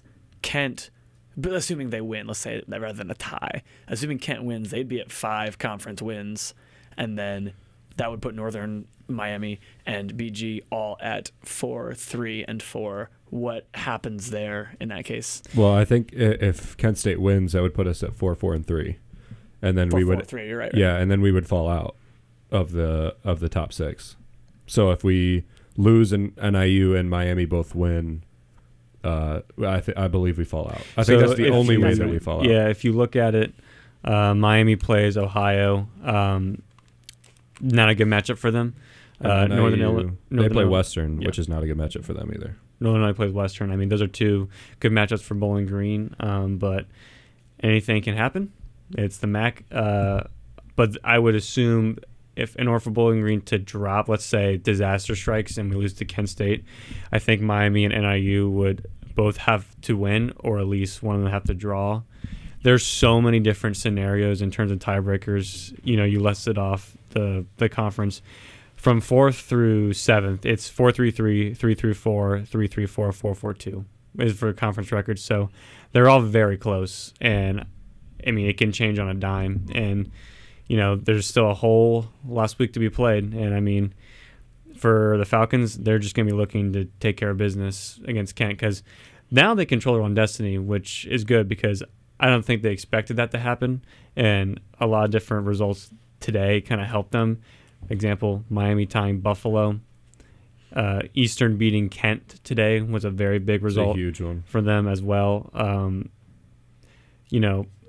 Western beating Ball State 5-4, even though Ball State's been kind of towards the bottom of the conference. I mean, if they would have won, they would have 3 conference wins, and all of a sudden they would have been shot up next to us. So, I mean, there's so many different scenarios that could have gone into this. So they had a lot of results go their way, which is stuff that hasn't been happening this season. And obviously they got to win against a pretty deprived Akron team. But all you got to do is just get a result, and you're in at least some point. You want a home game, so obviously you want to win, but a draw would probably get them in. But Lucas, I'm gonna put you in a Hi, tough Ben. spot here. Hi, Lucas. Oh, try me. I'm gonna ask you, how do you think the standings are gonna play out? Because we discussed who's playing who, especially between Bowling Green, NIU, Miami, Kent State. Who's gonna be in the 4, 5, 6, 7 spots? You don't want me to go top 3? When all is said and done, who do you think's gonna be in, and who's gonna be the last one out? I think it's pretty safe to say Western's going to win it. I mean, they haven't lost a conference game. Yeah. And I think Western, Buffalo, and Ohio have pretty much. Yeah, they are. I think Ohio and Buffalo are going to switch. Buffalo plays Central last game of the season, and Ohio plays Miami. And you think Central's going to beat Buffalo? I can see them getting at least a draw. I can see them getting a result. Whereas I think Ohio is just going to take care of Miami. For my money, personally, from what I've seen, I think Ohio is the best team in the MAC, just from the terms of the way they've been playing. So I think they're going to jump Buffalo. So I'm going to say. So if that's true, then Miami gets handed a loss. Yes. So they would sit at 3-4, and then Kent State would be in, and they would only have to tie Bowling Green. Yep. Okay. So I would say probably Western, Ohio, Buffalo. I'll say Bowling Green stays at 4th. I say they'll take care of business at Kent. I think NIU will stay there in the 5th, and then I think Kent will probably get the default 6th spot. Will get sent back and that's a really good matchup for Bowling Green too. They beat NIU at home earlier this year 2-1 in a pretty physical game. I mean, that's a pretty good matchup, and that would give them a chance to get advanced to the next round. So, yeah, I think it's been so up and down. It's been an absolute roller coaster of a season for Chris Fox in his first season, and right now it's up. Next week could be down, but next week they could pull out another result. And you think even if we make the MAC tournament, you don't think Vukas is going to be back? No. Or do you think O'Malley's going to get the? I have an inkling that O'Malley's probably going to be a star the rest of the year. Because Vukas is hurt, or because O'Malley's been playing well? Maybe a little bit of both. I haven't gotten an update with Chris Fox on Vukas' injury, so I don't know how. Because when we discussed it, I believe it was last week or 2 weeks ago, it was more like Vukas is nearing the end of her timeout with injury. Now I don't know if that stands to this day because things do change. That's what I was saying, because that's what Chris Fox made it sound like. Yeah. But we haven't seen her since. But now we're looking at the last game of the year is going to be played with O'Malley. Yeah, I think you just have at this point. You probably just stick with O'Malley. Yeah, I think you just ride with O'Malley at this point in the season. You have one game left, and it's unfortunately too because both keepers have been playing great. It's not like O'Malley came in and she's been struggling a little bit. And O'Malley's played very well for a freshman, but Vukas is objectively better than her. Statistics are better, and even just watching them play, I've watched a decent amount of their games, and Vukas is a better keeper than O'Malley is. So, but again, it's like we talk about all the time. Hot teams tend to win over. Maybe that goes for goalies as well. Maybe the hot goalie, one that's been playing well, is going to be the better option. Coach Fox may disagree with that because he could think O'Malley's been playing better. Sure. So I mean, we don't know yet. I think probably be clear to get an answer in the next coming weeks. So we'll see. A lot can be played. I mean, so much can happen. I mean, it would be a disaster if this program were to miss the tournament.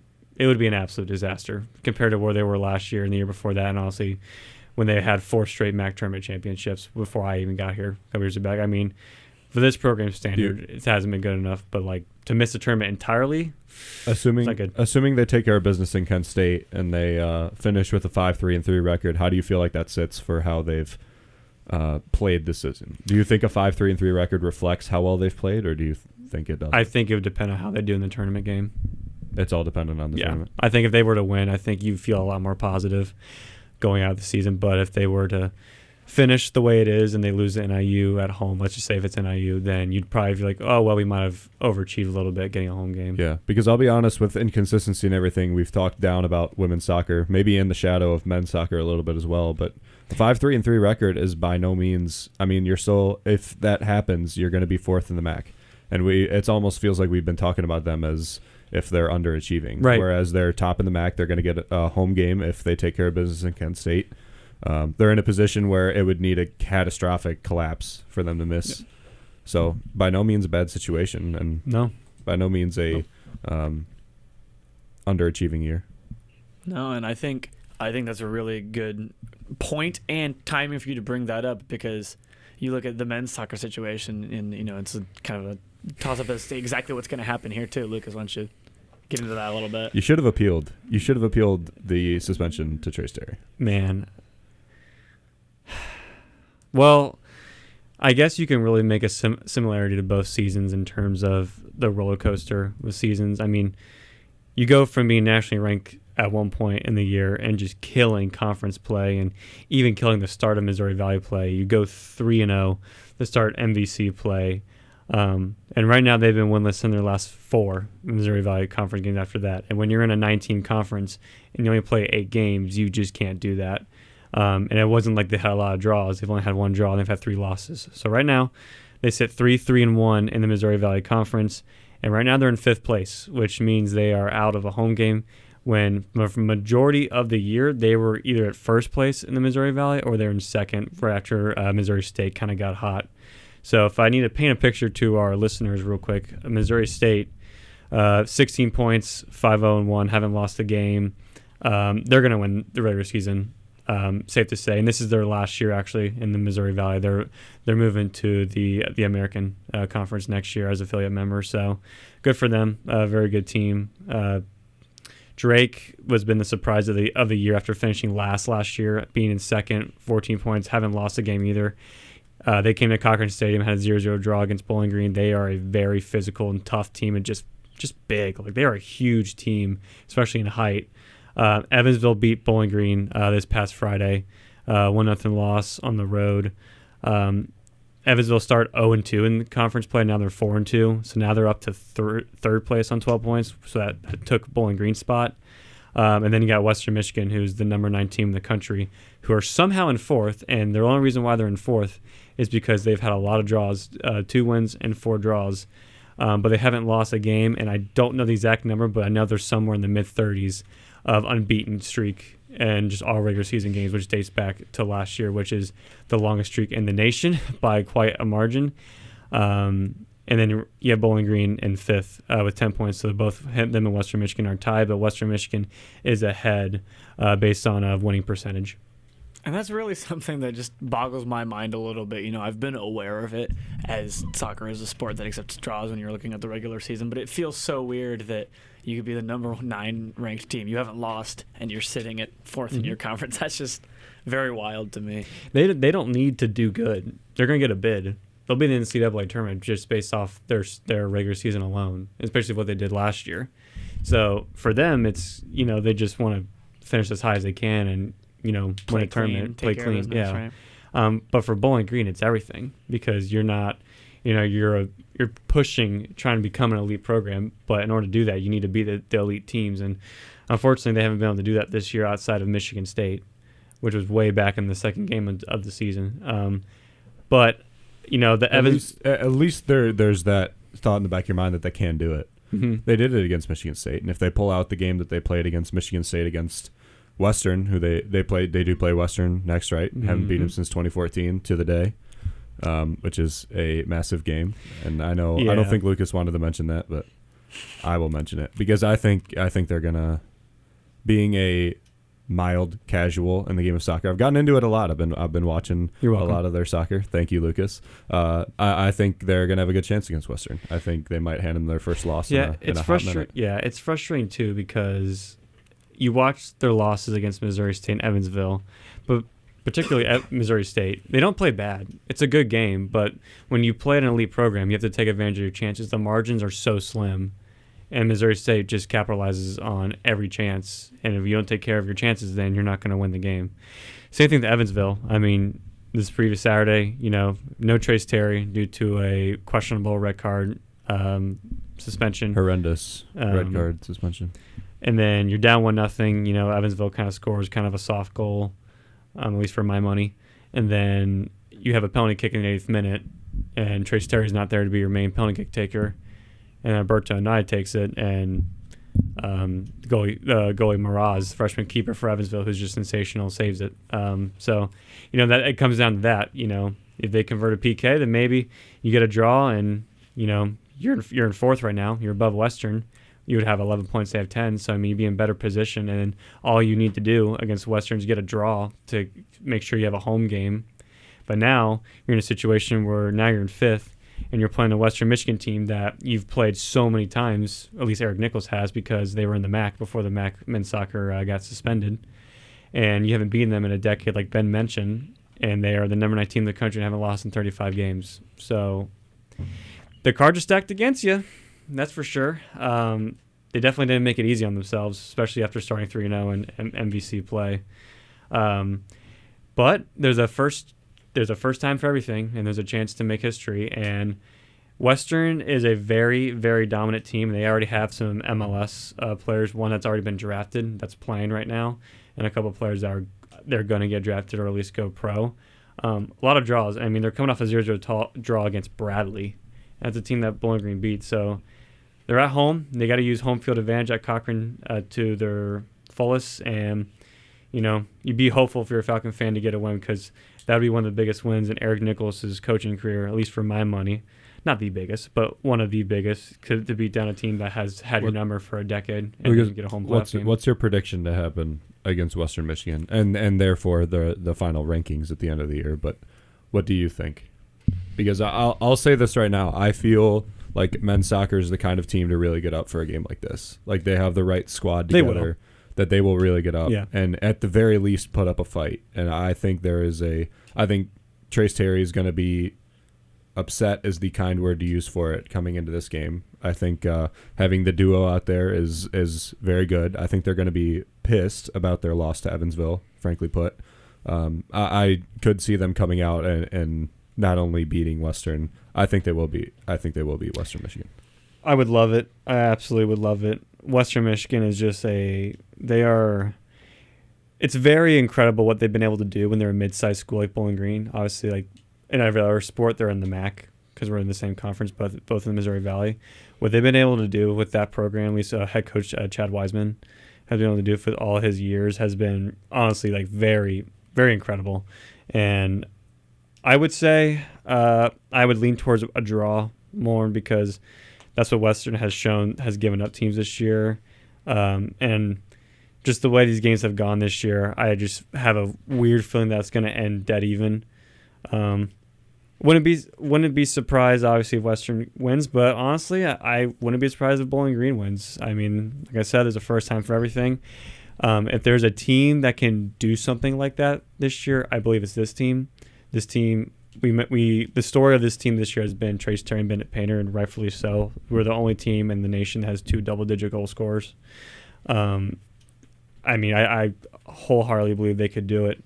But will they do it? I mean, that's the beauty of sports, is you see the live game and see if they are able to execute. When is that game, Lucas? Friday, 7 p.m. at Cochran Stadium, last home game of the season, day after Halloween. I'll be on the call on WBGU PBS. Very excited for that broadcast, and just very excited in general, because so much is at stake with the game. I know hockey's got Ferris State at the same exact time.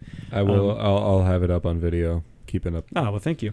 Keeping up track and giving updates. But I expect you to give up updates for hockey at the soccer broadcast. I will. I promise. I'll make that promise on air. There we go. It's an important one. Big Friday night for home competitions for BG. Some pretty important conference action there. Well, we're going to move on from soccer. We're going to step away for just a moment, just for station identification. When we come back, we're going to go into hockey and our last discussion topic. Don't go anywhere. You're listening to The Zig Zone on WBGU 88.1 FM.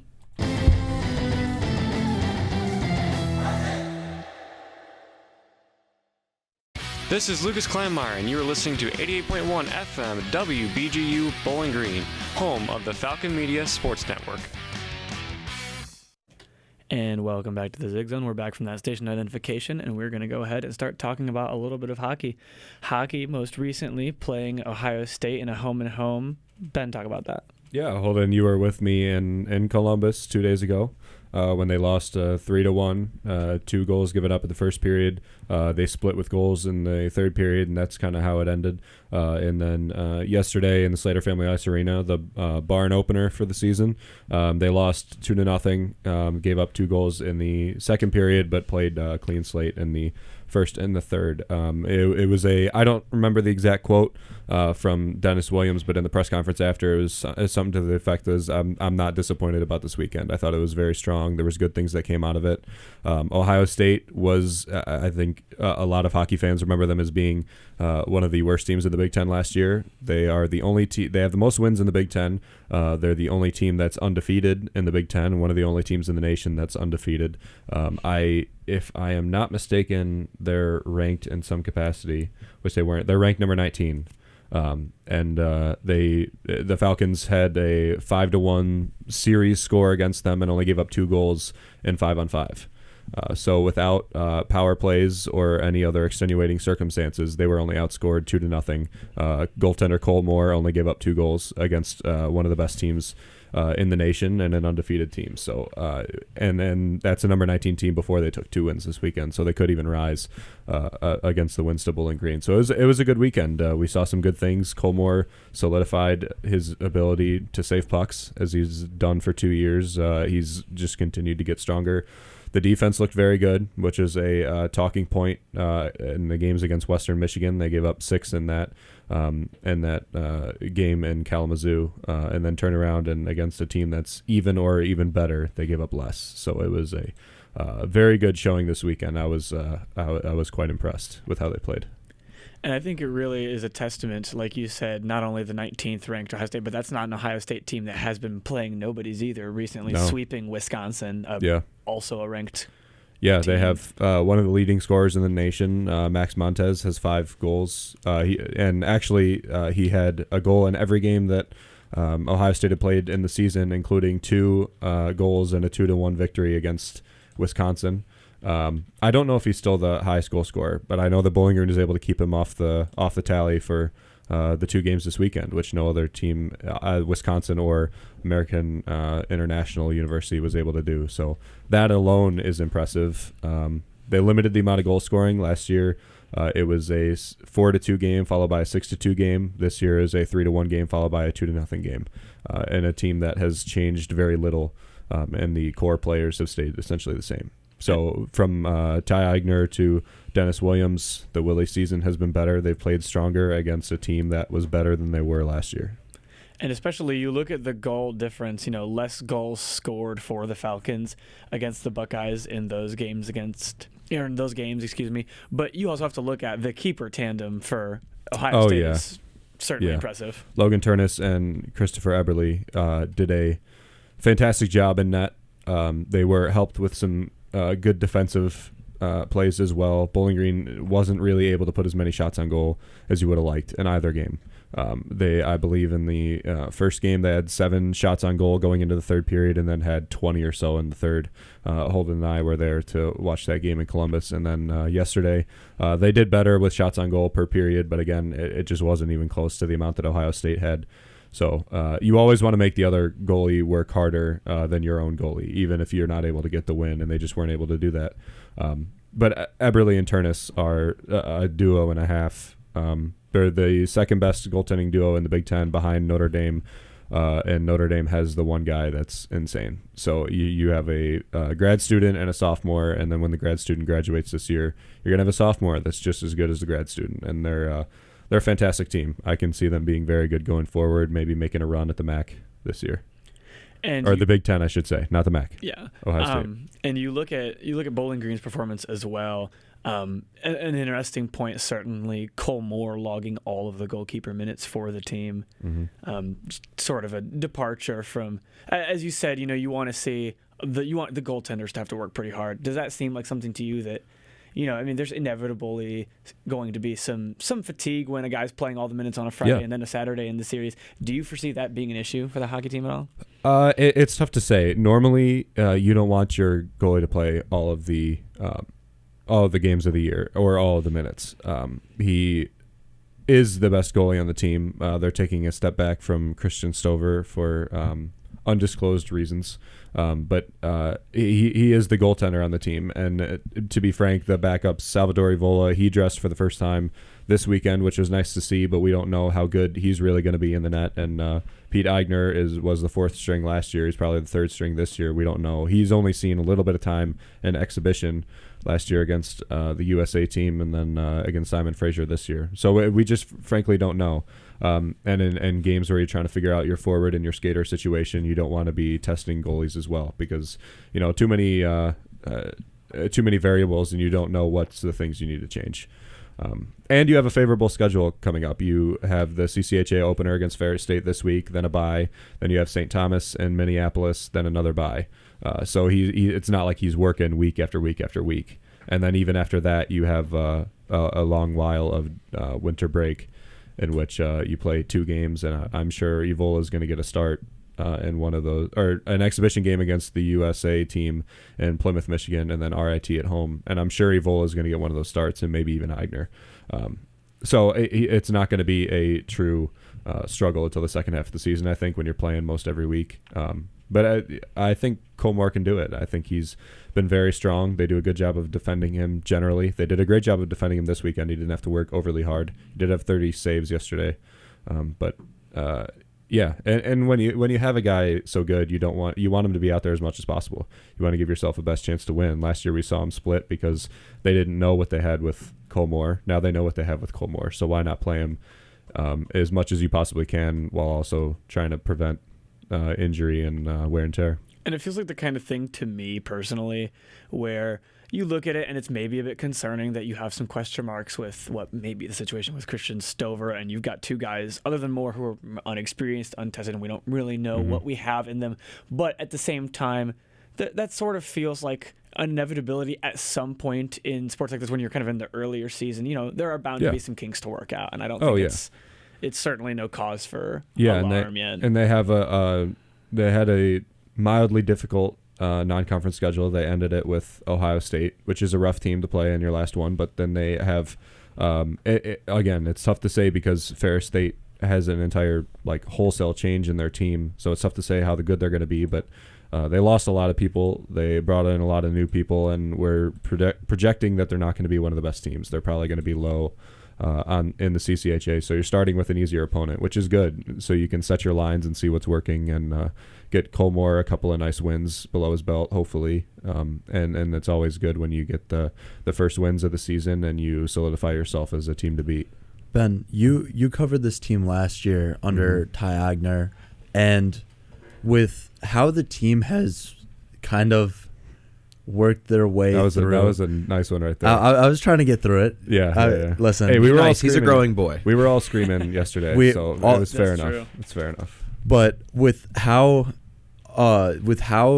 Willie has gone through the non-conference against Ohio State, you end up on a really tough opponent. Now you've got CCHA play.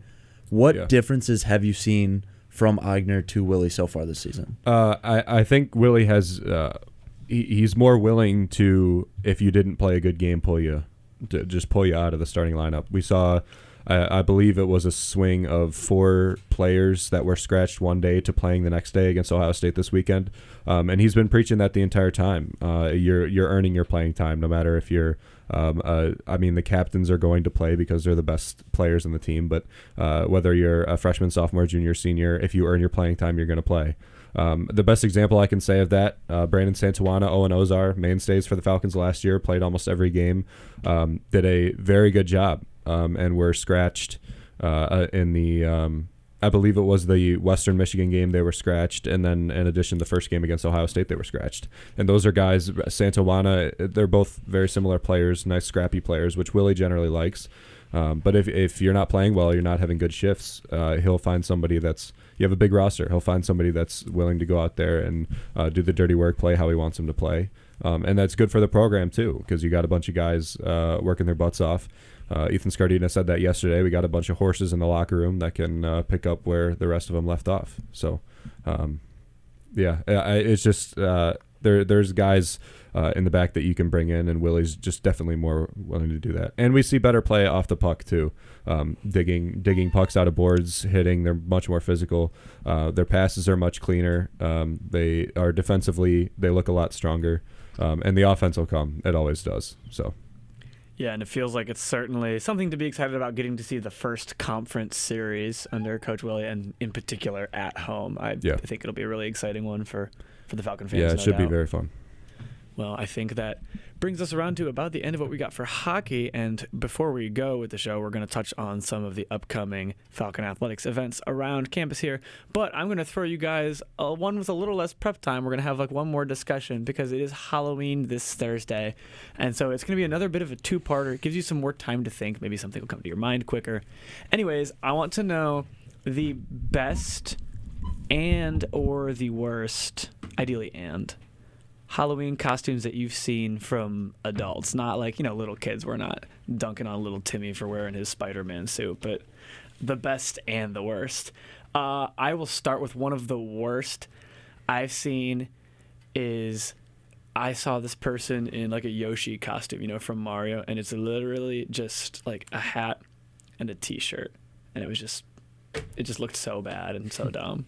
So I don't know if anybody anything comes to mind. I know plenty of people that you'll see walking the streets in BG on the weekends are dressed up yesterday and assuredly next weekend. I see a lot of adults wearing.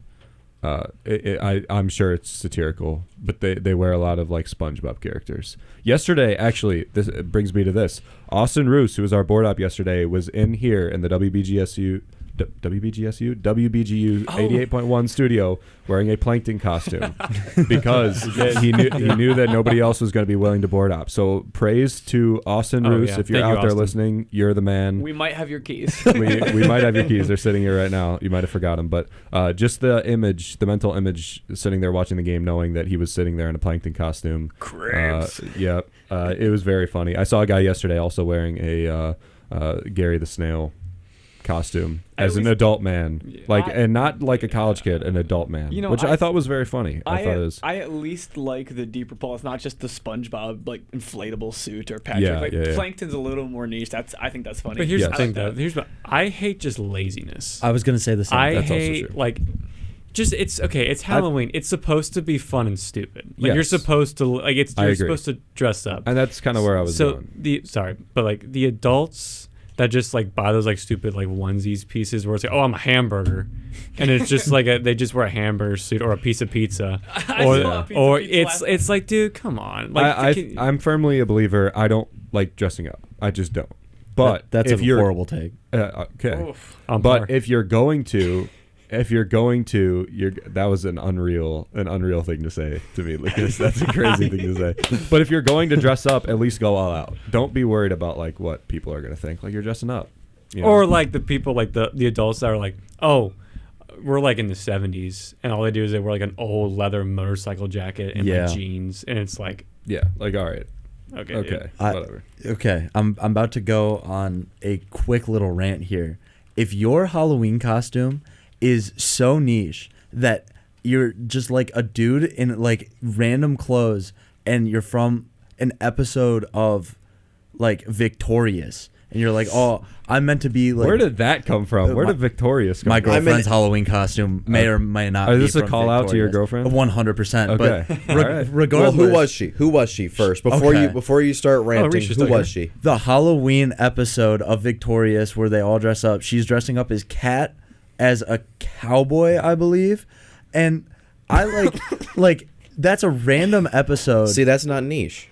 If it was like an extra that was in 1 second of one episode as part of the 2011 season. I think I missed this episode of Victorious. If you walk by, nobody's gonna be like, "Oh my God, it's that one! It's episode 5, season 12." Yeah. Of You mean you Victorious. missed the episode of Victorious where Andre was the pregnant marathon runner? Like that's the episode they're doing. I think yes. Where one of them is gonna be the pregnant marathon runner. Yeah, and so clearly it's not niche. Okay, but if it's a get group, off Nickelodeon. That's dude. a great if it's a group, it's a group, I feel like it's different. No, because like you don't know what these people are. But if it's a group, it's more likely that you do. And for the record, Jade was the cowgirl. She's gonna be. But who was Kat? I don't remember. Jade was the cowgirl. Tori was a cop. Andre was a pregnant marathon runner. And Psychowitz was Psychowitz.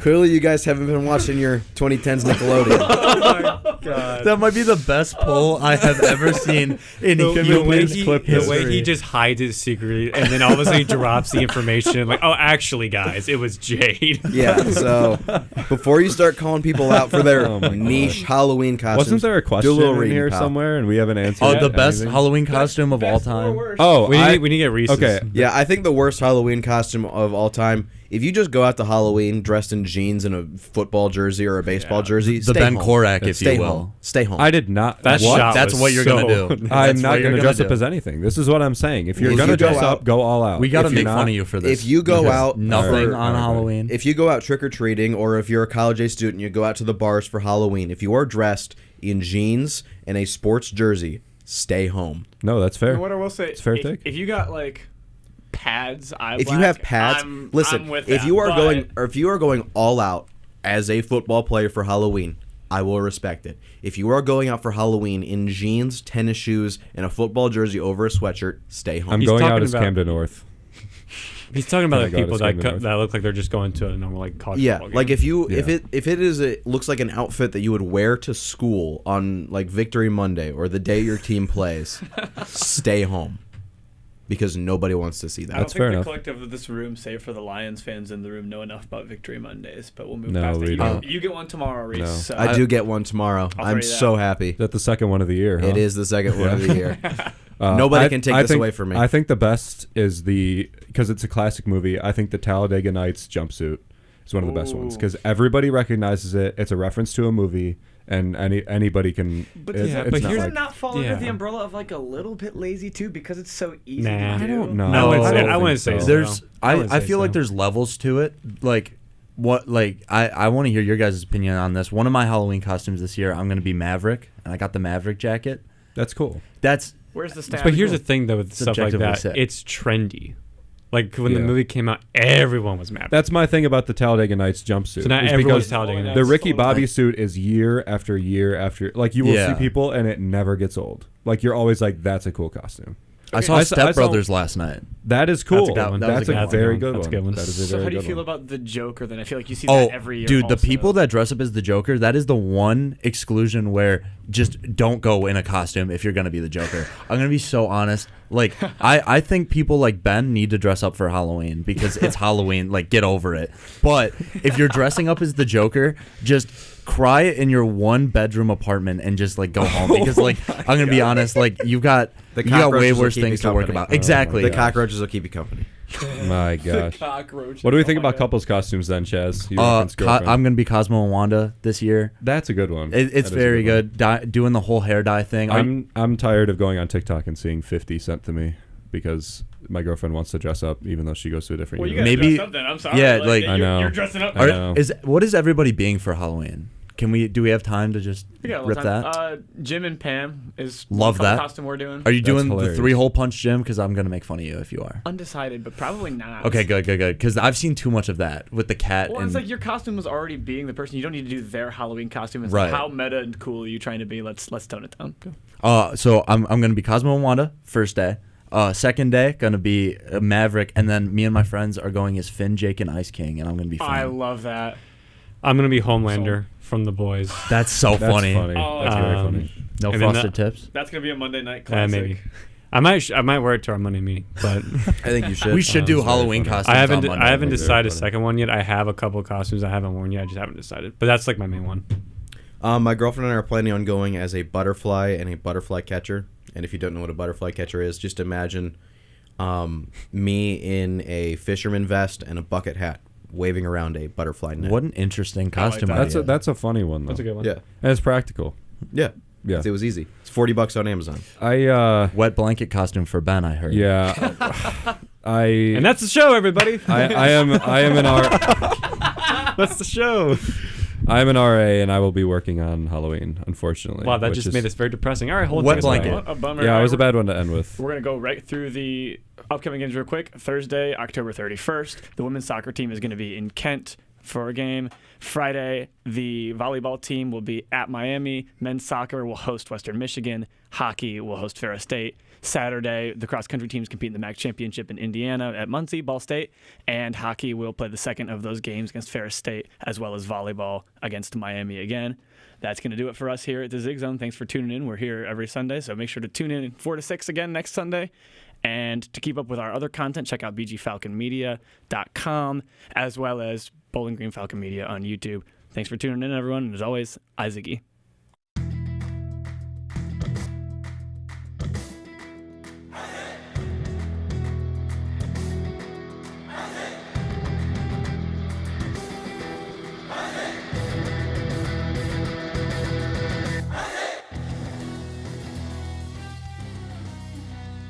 This broadcast has been a Falcon Media Sports Network production.